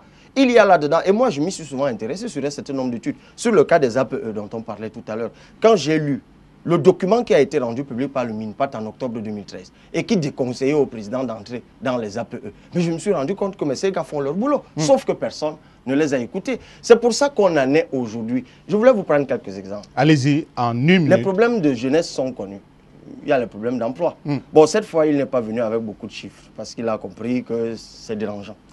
Mais vous qui parlez d'entourage, en 2015, c'était le 25e anniversaire du Fonds national de l'emploi. Vous savez ce que le DG, l'éternel DG, il est là-bas depuis la création, a annoncé qu'il a créé en 25 ans 443 221 emplois. Qu'il a inséré. D'ailleurs, il y avait une pluie de chiffres, mais je prends ça. Insertion. Sauf que, il a oublié que 8 ans plus tôt, il avait célébré les 18 ans. Et lors de la célébration des 18 ans, il a annoncé que depuis 18 ans, il avait créé 168 000 emplois. Ainsi donc, en 8 ans, il a réussi à créer une fois et demie ce qu'il a créé en 18 ans. Effectivement, c'était mensonger. C'est-à-dire, on en est là aujourd'hui. C'est-à-dire que quelqu'un vous dit qu'il a fait une fois et demie en 8 ans, ce qu'il n'a jamais pu faire en 18 ans. On en est là, c'est qu'on tente de mentir. Et on ne doit pas mentir avec tout. C'est pour ça que même lorsqu'on parlait, vous m'arrêtez quand vous voulez, de l'économie numérique, je l'ai suivi aussi dans le discours. Mais vous voulez me parler de quelle économie numérique? D'accord, on est aujourd'hui. C'est parce que ça fait effet de mot. Tout le monde sait qu'en 2015, il est établi que l'économie numérique, ça a été 30% de la croissance mondiale. Mais le chef de l'État, lui, il ne reprend que les éléments que ses collaborateurs lui donnent. Il ne peut pas être partout à la fois. Bonne question. Comment écrit-on les discours du président, justement? Et si vous avez lu, vous dites que je suis partout. J'ai fait un papier, justement, dans l'hebdomadaire Signature, que vous avez lu, où j'ai essayé d'enquêter sur comment sont rédigés les discours du président. Je me suis rendu compte que ça justifiait. Vous semblez dire que les notes viennent de partout ailleurs. Oui, mais généralement, mais qu'il n'y a pas un individu nominatif qui les écrit véritablement. En fait, par an.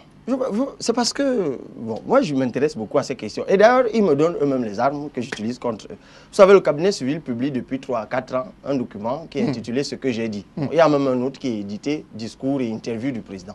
Donc moi, je rentre en possession de tous ces documents, je les dissèque et je fais des tableaux où je mets ce que le président a dit. Parce que moi, je pense que dans la société civile, c'est ça qu'on doit faire. C'est le contrôle citoyen de l'action publique. S'assurer que ce qu'un homme politique a dit, il l'a fait. Et c'est pour ça que j'ai réussi à détecter à chaque fois les petits mensonges. Donc, comment on écrit les discours du président? C'est que généralement, comme il s'adresse principalement deux fois, le 31 décembre, le 10 février. Et le 10 février. Généralement, quelques mois avant, on demande au ministère concerné par les thématiques qu'on a choisies au cabinet civil. Dans le cas d'espèces, éducation, enseignement supérieur, jeunesse. Et des petits papiers. Bon, généralement, les gens envoient les petits papiers à la présidence de la République et c'est là-bas qu'on discrimine et qu'on les traite. Sauf que qui vous dit que les petits papiers qui viennent du ministère de l'Emploi, par exemple, sont vrais? Sont authentiques. Il faut aller les recouper. Très bien. Mais comme c'est venu de là, mais comme ça a été demandé par la présidence, effectivement, on envoie des chiffres qui font qu'on pense là-bas qu'on travaille. Généralement, ils sont mensongers. Et je pense qu'on ne joue pas avec ce genre de choses. Très bien. Cabral Libby, je vous propose une autre halte. On se retrouve tout de suite derrière pour une autre rubrique, celle-là intitulée « Une sur deux ».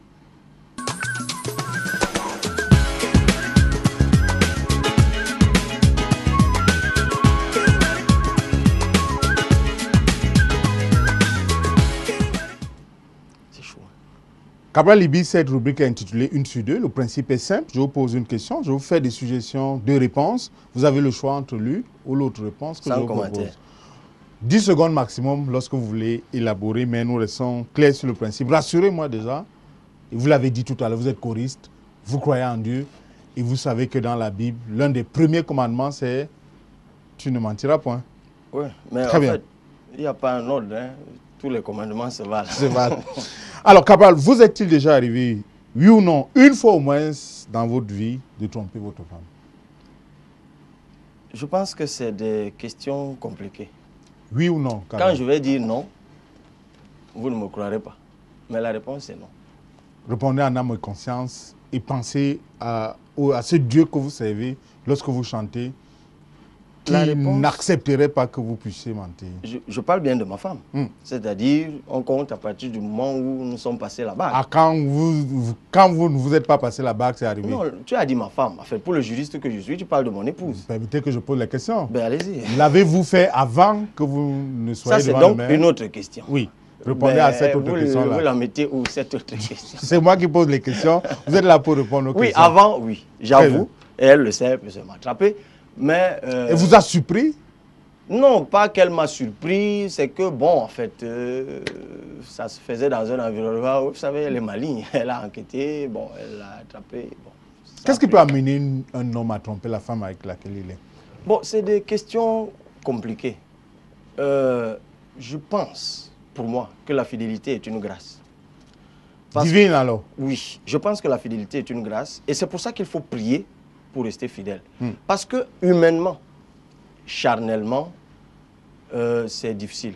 Charnellement, il y a un adage qui dit qui a bu boira. La chair est faible. Ce n'est pas moi qui le dis. Votre femme nous suit ce soir-là? Oui, la chair est faible.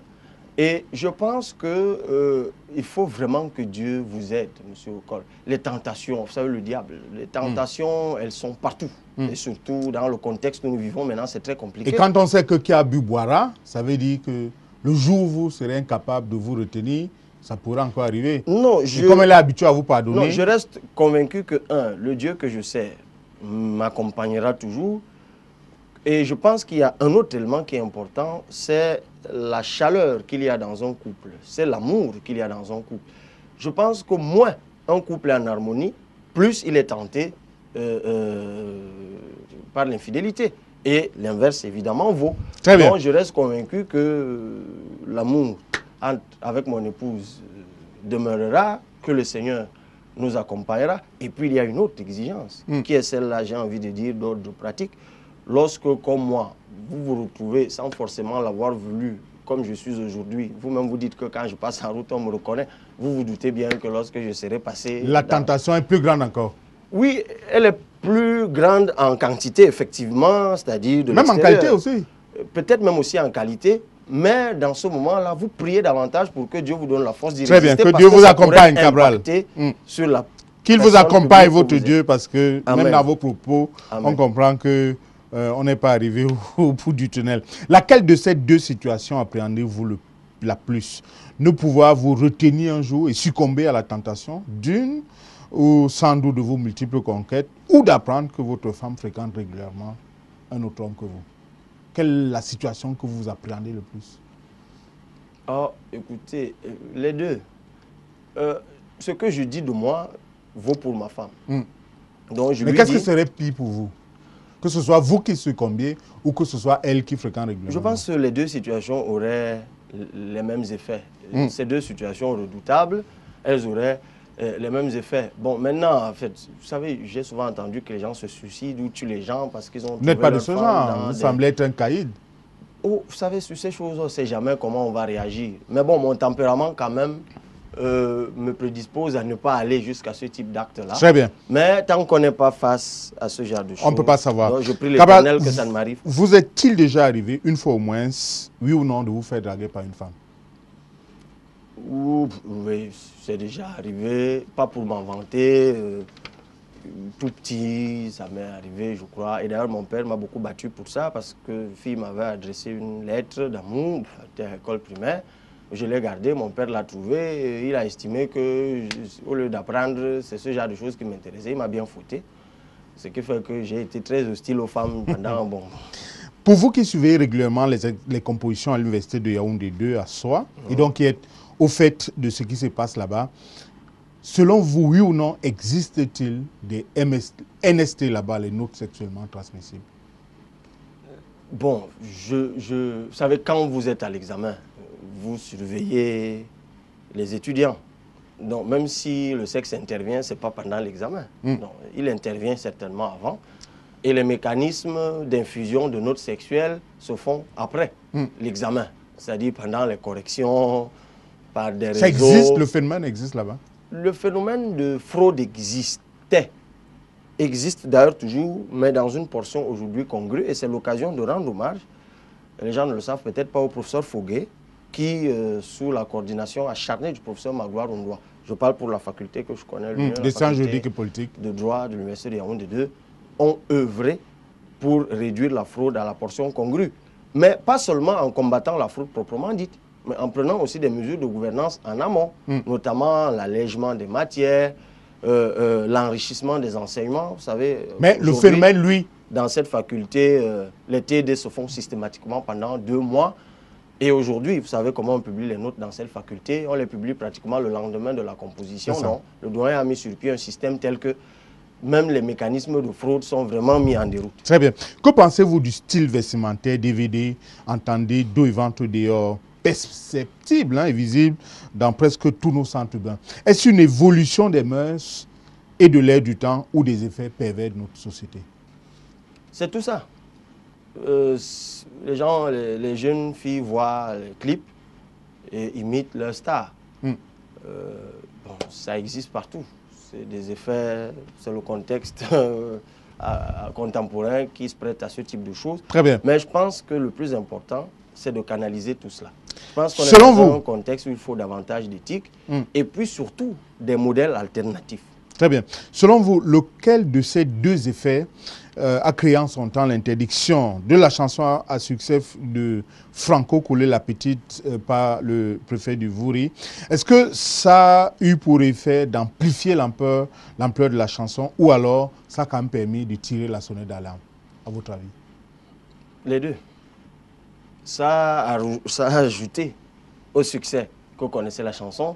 Je me souviens, j'écoutais Claudie Siard sur RFI, qui alors se payait la tête de ce préfet en disant, ben, écoutez, suivez la chanson que vous allez suivre est interdite au Cameroun par un préfet. Ben, écoutez, nous, la semaine prochaine, nous recevons Franco ici. Alors, ça m'a tellement amusé. Je me suis dit, ben voilà, vous savez, les interdictions, surtout d'une chanson qui a déjà du succès, ça ne peut que amplifier. Très bien. Entre une cassette de Jean Bikoko Aladin et un CD du groupe X Malea, lequel choisirez-vous? Alors là, je reste convaincu que je vais écouter vraiment les deux. Je vais trouver un moyen d'écouter l'un après l'autre. Vous esquivez le principe de l'émission, hein? Non, c'est celui de faire ressortir vos préférences. Non, vous avez bien pensé le truc. C'est deux registres totalement différents. Aladin, c'est un monument de l'identité culturelle Bassa. Je suis Bassa. X Malea, c'est un groupe qui se distingue par le sérieux de son travail. Et Dieu sait que pour quelqu'un qui a appris la musique, il sait qu'ils font de la bonne musique. C'est-à-dire, je suis départagé. Selon les époques, je choisis l'autre pour ne pas perdre ma connexion avec mes souches. Et je suis obligé de choisir l'autre pour me retrouver dans le contexte actuel où nous sommes malheureusement, j'ai envie de dire, étouffés par toutes sortes d'âneries qui viennent de partout. Et de blagues. Laquelle de ces deux situations vous paraît la plus injustifiée sur le plan du laxisme?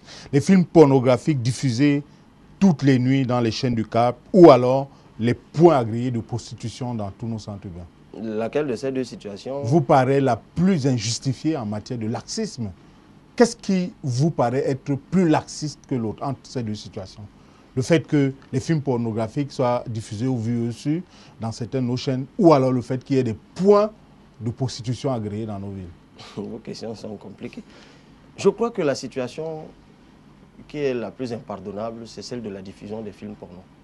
Parce que je reste convaincu qu'elle porte plus préjudice à nos enfants que l'autre situation. Parce que les enfants peuvent aussi aller dans les points de prostitution. D'accord, oui, mais la probabilité pour que les enfants de 10, 11, 12 ans se retrouvent quand même en train de se chercher dans des points de prostitution à 2 heures de la nuit, cette probabilité est plus faible que celle, justement, de prendre la télécommande à la maison, de zapper. Et sur un zap, vous êtes dessus.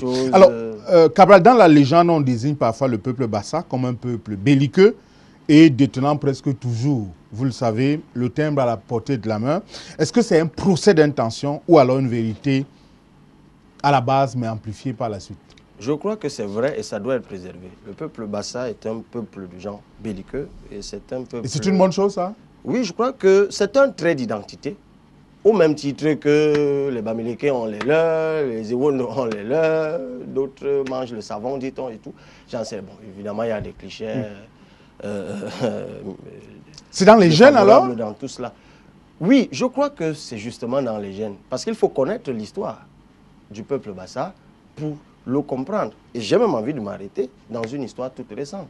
Le peuple Bassa est un peuple à qui les choses n'ont véritablement été données facilement. Donc, ils se sont toujours battus pour obtenir quelque chose. Donc, nous, on a cette culture. C'est aussi pour ça qu'on nous prête beaucoup de mérite dans un certain nombre de choses. Je le dis parce que moi, j'ai grandi au village. Donc, l'une des choses que tes parents t'apprennent quand tu es tout petit, c'est que sache que la vie il faut revendiquer, la vie est un combat. Tu devras être le meilleur pour pouvoir émerger. Et les Bassa grandissent comme ça. Et du coup, avec leurs droits, on ne s'amuse pas. Lorsque vous écoutez, juridiquement et mystiquement d'ailleurs. Lorsque vous écoutez parfois, c'est la prochaine question, nos frères des régions du nord-ouest et du sud-ouest parler de marginalisation, vous avez envie de les accompagner dans la revendication ou vous avez envie plutôt de leur demander de se taire? Pour le peuple Bassa, c'est ça que vous juxtaposez, c'est-à-dire les anglophones et les Bassa. C'est vrai, les contextes ne sont pas les mêmes, mais je suis bien tenté de les accompagner. Ils sont marginalisés? Je pense, bon, en fait, il pense qu'il y a un peu d'exagération aussi dans tout cela. Parce qu'il n'est pas établi aujourd'hui que les anglophones sont plus marginalisés que les peuples de l'Est, par exemple. Vous faites bien de prendre cet exemple. Ils ont tous, oui, je fais un dessin, ils ont tous de hauts responsables dans l'administration et le niveau de pauvreté qu'ils dénoncent, ben, il est parfois même plus perceptible ailleurs que là-bas. Maintenant, donc en réalité, il faut nuancer tout ça. Très bien. Pour vous, qui représente le plus grand danger de la République entre un haut fonctionnaire, donc de la fonction publique, dont le fantasme est d'aller avec les jeunes filles de 15-16 ans, ou alors un qui détourne 10 millions dans les caisses de l'État? Qui est plus un danger pour la République? Celui qui va avec les petites filles de 15-16 ans. Et celui qui détourne 10 millions. Et celui qui détourne 10 millions. Alors, d'abord, je voulais, tu m'excuseras, en évoquant la question anglophone tout à l'heure, il faut quand même préciser qu'ils ont des revendications, j'estime, notamment sur la langue, notamment sur la prise en compte de la langue, la langue qui est une anglaise. revendication légitime, oui, selon qui, vous. à certains points, me paraît véritablement légitime, même si on pourrait leur opposer la même chose. Parce que quand vous êtes francophone et que vous vous retrouvez dans cette zone, les avocats et les magistrats en savent quelque chose, ça peut être difficile. Ils sont très, très fermés sur ces choses-là. Mais pour en venir à ce que vous dites, lequel est le plus dangereux? Le haut fonctionnaire qui va avec les fillettes de 15 ans. Bon, j'ai envie de dire que comme juridiquement, le droit au Cameroun autorise une fille de 15 ans à se marier sous réserve que ses parents l'autorisent. Et puis on sait dans les cultures du Nord et tous les peuples du Nord que ça se fait. J'ai envie de dire que si c'est encadré, si le haut fonctionnaire a pris la peine... Ce n'est pas du fantasme, c'est-à-dire qu'il ne va pas avec une seule. Alors, d'aller avec plusieurs, si c'est dans le cas de la polygamie, puisque le droit l'autorise, bien évidemment, je refute ça. Je pense qu'à 15 ans, on est mineur. D'ailleurs, je suis contre ces dispositions légales. Je rejoins un peu les féministes sur ce plan, les juristes féministes. Je pense qu'à 15 ans, c'est des mineurs. Il faut ramener cette affaire. Qui est donc plus dangereux? Il faut ramener... Le détourneur ou... Mais compte tenu de la législation actuelle, je pense que celui qui fait plus de tort à la République, c'est celui qui détourne les fonds publics. Très bien. Parce qu'il ne compromet pas seulement 2 ou 3 filles avec lesquelles il pourrait se taper. Mais la République tout entière. Répréhensible. Mais alors, c'est un nombre beaucoup plus représentatif. Sortons de cette rubrique. Selon vous, la coopération sino-camerounaise est-elle plus bénéfique que celle d'avec d'autres pays, notamment de l'Union européenne, du fait de son apport économique et des infrastructures notamment, ou alors néfaste de par l'invasion de son territoire? Moi, j'ai toujours pensé qu'il n'y a pas de différence. Je pense qu'il n'y a pas de différence à terme. Entre la coopération sino-camerounaise... Oui, parce qu'il faut savoir ce qu'on reprochait à la coopération avec l'Occident. C'était, le transfert de technologie. Est-ce qu'avec les Chinois, nous avons le transfert de technologie? Vraisemblablement non. Non, c'est clair, c'est non. Puisque nos experts le disent tous les jours. Il n'y a pas de transfert de technologie. On reprochait aux autres de nous prêter de l'argent pour faire des choses à des taux d'intérêt élevés. D'accord, avec les Chinois, les taux d'intérêt sont bas, mais nous devrons toujours rembourser. Surtout que dans ce qu'ils nous font à moindre coût, il y a aussi que c'est fait à moindre qualité. Donc finalement, si tiris paribus, toutes choses étant égales par ailleurs, comme disent les économistes, on se retrouve dans une situation... Qu'est-ce qu'on fait? On se referme alors? Non. Dans un monde devenu village planétaire? Pas du tout. Encore que j'ai envie de dire oui. Mais nous devons aujourd'hui cultiver la coopération sud-sud. Sauf que vous me direz, avec la Chine, c'est sud-sud. Mais je pense qu'entre nous, Africains, nous devons développer nos liens de coopération. Ce serait plus bénéfique. Je discutais il y a quelques jours avec l'ambassadeur du Sénégal et je découvrais à quel point, en Afrique de l'Ouest, notamment, ils ont conscience de cela. Quand il m'a donné les chiffres, les statistiques sur la coopération avec les pays voisins, je me suis dit waouh. Et c'est vers ça que nous devons aller. Ce n'est que ça, comme Kwame Nkrumah disait il y a dans le conscientisme en 66. Très bien. On sort de cette rubrique, Cabral C'était Libye. un ouvrage. Nous avons voulu poser la question à des jeunes de ce qu'ils pensent de vous. Nous avons trouvé trop facile de le faire dans les centres urbains. À Yaoundé ou à Douala, on vous connaît énormément. Nous sommes partis très loin. Nous sommes partis à Yabassi et curieusement là-bas, ils vous connaissent, ces jeunes. Je propose que Mais nous les différemment, écoutions. je vois le piège venir. Vous comprenez? Non, il n'y a pas eu de piège. Ah, Il y a eu un vous, concours de circonstances, tout simplement. J'ai découvert ce soir Alors, que notre amitié était relative. on va à Yabassi écouter ces jeunes et tout de suite après cet élément, nous allons écouter un jeune, lui, à l'est du pays, à Bertois, qui a une question précise à vous poser. Et après quoi, nous allons tout simplement conclure cette émission. On écoute les jeunes de Yabassi, puis la question du jeune.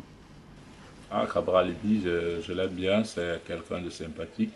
Nous avons ensemble fait un plateau conférence de presse aux côtés du docteur Olivier Billet sur Douala à l'hôtel du Parc des Princes. Et je crois que c'est quelqu'un de très positif, porteur d'énergie nouvelle, et il faudrait qu'il en ait conscience. Qu'il en ait conscience parce que aucune nation ne naît grande. Les grandes nations sont l'œuvre de leurs concitoyens. Et Cabral Libi fait partie des gens qui peuvent amener les Camerounais à ne plus désespérer dans son sens critique, mais aussi analytique de la situation socio-politico-économique de notre pays qui a besoin d'énergie nouvelle pour permettre à la jeunesse et à toutes les générations qui arrivent d'espérer. Je crois qu'il est dans une dynamique que je lui souhaite prospère et je lui demande surtout de ne pas rendre marchand les qualités et les attributs divins que Dieu lui a donnés. Il en est de même pour tous ceux qui fédèrent les énergies et donnent le sentiment que le Cameroun n'est pas une république mercantile et que tout ne s'achète pas. Les valeurs morales, les valeurs républicaines, il faut les défendre de toute son énergie. N'en déplaise à tous ceux qui pensent que la République est finie. Bon vent à Cabral Libi et qu'il en ait conscience du dynamisme spirituel et divin que Dieu lui a donné. Un journaliste dynamique,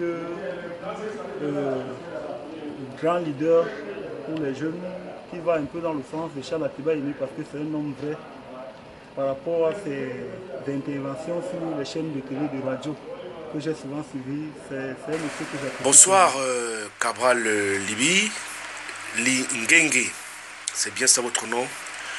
Je m'en voudrais de prime abord d'embrayer à ma question sans remercier au préalable monsieur Armand Ocol qui nous a fait le plaisir et l'honneur de choisir une personnalité de votre éminence à cette émission ultime du 11 février, date où nous commémorons la jeunesse du Cameroun. Merci Armand Ocol. Ceci dit, j'ai souligné l'éminence de votre personnalité, monsieur Cabral Libi. Votre nom est fort évocateur, avec une consonance panafricaniste de pure souche, sauf si le nom Cabral est un prénom d'emprunt européen. Mais il me souvient quand même que Cabral était un homme d'État du côté de la Guinée-Bissau en son temps. J'ai parlé de votre éminence, de votre nom qui sonne particulier. Donc Cabral Libi Lingenge, le genre de nom qu'on aimerait avoir. Et quand j'ai parlé de votre nom, j'ai remarqué que vous êtes, comme certains jeunes, j'ai nommé le feu regretté Ateba Yéné, cette catégorie de jeunes-là qui force une certaine admiration, autant pour moi. J'ai noté aussi, depuis le temps que je vous regarde sur les plateaux de télévision et que je lis certains de vos écrits et que je suis certaines de vos interventions, vous êtes un jeune sage, intelligent, doublé de ce que vous soyez intellectuel. Vous êtes leader d'opinion. Parce que il ne faut pas se le cacher, votre opinion compte dans le triangle national et même au-delà. Mais enfin, vous avez même la carrure et la prestance physique Donc vous ne ferez pas un mauvais chef d'État sur tous les plans. Plan moral, plan intellectuel, plan personnel, plan physique. Mais enfin, vous est-il jamais passé, M. Cabral Libye, à l'esprit que à ce moment où on déplore une certaine bureaucratie, une certaine gouvernance, un certain gouvernement d'octogénaire, vous est-il jamais passé donc à l'esprit, monsieur Cabral Libye, que vous ferez un très bon chef d'État pour le Cameroun? Merci et bonne fête de la jeunesse. Cabral, la question est claire, précise. Il m'est déjà arrivé de penser à être président. Pourquoi pas, d'avoir des ambitions politiques. Vous avez dit tout à l'heure appartenir au G18 et vous rêvez de l'alternance. Pourquoi ne prendriez-vous pas la tête d'un mouvement et de rêver plus grand? C'est la question que vous... Je pense que ça va arriver. J'ai des ambitions politiques. J'ai commencé il y a 10 ans, plus d'ailleurs maintenant. Je vais continuer. Je pense que, autant que Dieu me le permettra, qu'il m'accordera la grâce un jour de présider aux destinées de mon pays à une des strates y afférentes.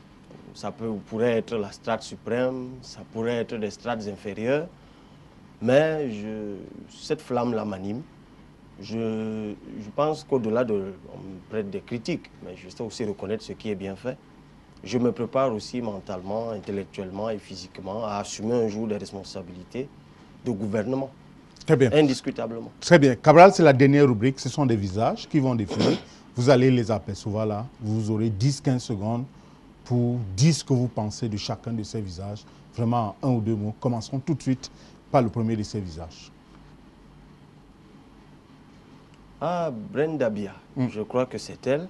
C'est bien. J'ai d'ailleurs fait une chronique, lettre à Brenda Bia. J'ai suivi ses frasques récemment. Bon, des frasques de jeunesse. Bon, il y a une seule chose qui m'a heurté, c'est l'impudeur qu'elle a pu avoir à évoquer tout ce qu'elle disait. Mais bon, le montant ou ce qu'elle a subi? Non, surtout le montant. $400, équivalent de 220 millions pour les frais de taxi. Oui, elle n'a pas réalisé... c'est de sa faute à elle ou de la faute de celui qui met autant d'argent à sa disposition? C'est la faute du cadre dans lequel elle a grandi. Elle a grandi où on a un rapport impudique avec la fortune publique, avec le patrimoine de l'État. Un enfant... Donc son malheur à elle, c'est de l'avoir déclaré? C'est même pas un malheur. Elle a fait comme elle sait qu'on fait là où elle a grandi. Très bien. Le prochain visage? Alors, c'est la Miss Cameroun. 2015. 2015, je crois que j'ai vu sa photo dans un journal où j'étais classé parmi les 50 jeunes Camerounais qui ont fait vibrer le Cameroun en 2015. Mais écoutez, les concours de beauté, c'est bien. Je veux dire, est-ce qu'elle incarne quand même une sorte de miroir pour la jeunesse de sa génération, selon vous? Je ne pense pas. Peut-être parce que sa feuille de route, effectivement, n'est pas suffisamment étoffée. J'ai souvent entendu dire que, bon, tous ceux qui organisent ça ne visent pas toujours ce qu'ils disent, mais bon, en fait, c'est bien, en fait, une belle Camerounaise. C'est aussi bien de mettre en avant la beauté camerounaise. Bon, évidemment, ce n'est pas des sujets qui me passionnent. Très bien. Je veux dire, si je zappe, je trouve ça, je regarde. Le prochain visage? C'est Nathalie quoi, je crois. C'est bien elle. Oui, la fille qui a des affaires compliquées avec Samuel Eto'o. Je suis en train de lire son ouvrage, mais du peu que j'ai déjà lu, je pense la moitié, où elle raconte comment elle a appris à faire la prostitution, qui l'a initiée, combien elle gagnait. Et puis j'imagine qu'à la fin de l'ouvrage, elle le regrettera. Je me demande si faire étalage de ce passif l'agrandit. Mais bon. C'est pas de bonne guerre qu'elle se défende après ce qu'elle a subi? Bon, maintenant... Qu'on l'affiche sur la toile. Supposer qu'elle soit en guerre avec Samuel Eto'o, qui a toujours nié avoir mis ses photos sur le net, mais à qui on attribue la paternité de ses actes, à supposer qu'elle veut répondre, parce que c'est le titre de l'ouvrage, Revenge Porn. Je l'ai reçu par mail, donc je suis en train de le lire en numérique. D'ailleurs, j'ai appris que c'était une fuite à la maison d'édition, mais moi j'ai reçu, donc je lis. Écoutez, dans ça, le ton n'est pas un ton de revanche. c'est un ton d'étalage de ces frasques. Parce que si c'était la revanche, elle allait donc aussi faire des révélations croustillantes sur Samuel Eto'o, ce qui n'est pas le cas. Au contraire, elle a un ton très lénifiant. Je pense qu'au-delà, elle a simplement voulu donner une leçon à Samuel Eto'o en lui disant ah, ben, écoute, tu me fais la guerre, moi j'ai de la hauteur, je te montre qu'on peut aborder ces questions en parlant de soi-même sans invectiver l'autre. Je crois que c'est ça. Maintenant, est-ce que ça marche? J'en sais rien. Très bien. Ce n'est pas un livre qu'il faut conseiller aux enfants de moins de 16 ans. Très bien. Le prochain? C'est Mbafor. Jean-Marc Afessi Mbafor. Le président du Conseil national de la jeunesse. Oui, bon, lui, il est à plaindre. Parce qu'il s'est retrouvé à la tête d'une affaire d'un mort-né. Comme je dis toujours, le Conseil national de la jeunesse a été émasculé dès sa naissance en 2009. Donc, bon, c'est fait pour des parades. Son prédécesseur a essayé de se battre. Il a fait comme il a pu. Donc, en réalité, n'ayant pas un agenda clair, le statut juridique étant plutôt vacillant, bon, il se retrouve en train de se triper là-bas sur des partages de quelques millions. Évidemment, tout cela est fait à dessein, parce que dans notre pays, c'est cette jeunesse-là, donc, quand ils font comme ça, on dit, vous voyez, alors les jeunes, voilà ce qu'ils font quand on leur donne des responsabilités, alors que tout a été fait pour qu'on en arrive là. Ils sont très méchants, hein, certains de nos aînés. Le prochain visage? Alors, c'est Madame Bango. Je crois. Françoise. Françoise, que je confonds d'ailleurs souvent avec Charlotte. Ben, écoutez, c'est une compatriote devant la performance de qui je me suis incliné et que je continue à m'incliner à la portée ou l'étendard de notre République. Ce que je regrette, c'est que ce ne soit plus le cas aujourd'hui. Je pense que si elle gagnait une compétition aujourd'hui, c'est plus le vert ou jaune. Pas du tout. Elle mettrait sur ses épaules, même si évidemment à la fédération d'athlétisme, on peut changer de nationalité tous les jours. Donc je regrette que... Qu'elle soit partie, elle, ou qu'on l'ait poussée à partir. Rien ne justifie qu'on parte. Bah, écoutez, monsieur Okol, pourquoi vous ne partez pas? Pourquoi moi je parte? Donc, parce qu'on veut changer les choses de l'intérieur. Je ne trouve pas d'excuses à ceux qui partent, surtout dans ces circonstances.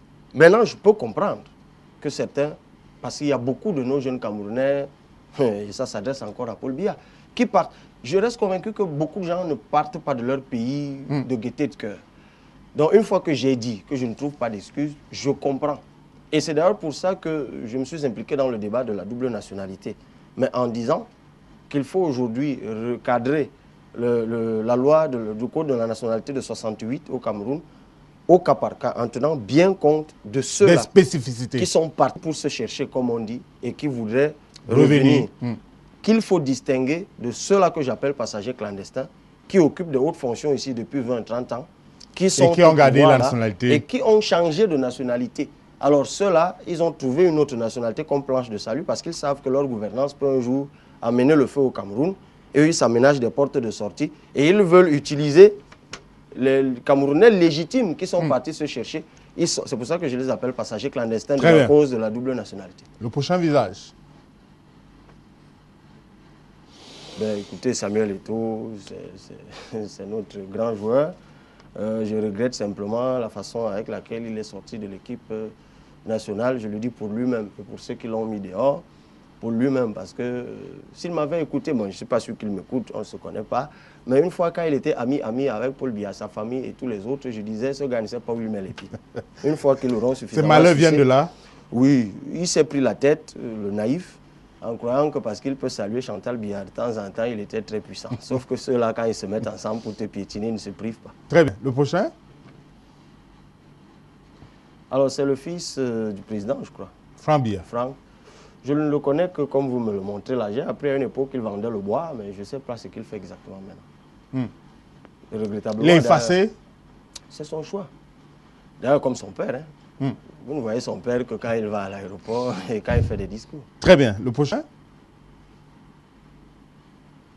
C'est pas... Alors, j'arrive... C'est Mounouna Foutsou? Exact. Le ministre... L'actuel ministre de la Jeunesse. Vous voyez comme il est jeune, le ministre de la Jeunesse. Il ne s'est pas nommé là. Oui. Il a hérité d'un décret. Je salue sa jeunesse. On est jeune jusqu'à 77 ans. Il ne doit pas être bien loin de ça, justement. Prochain visage.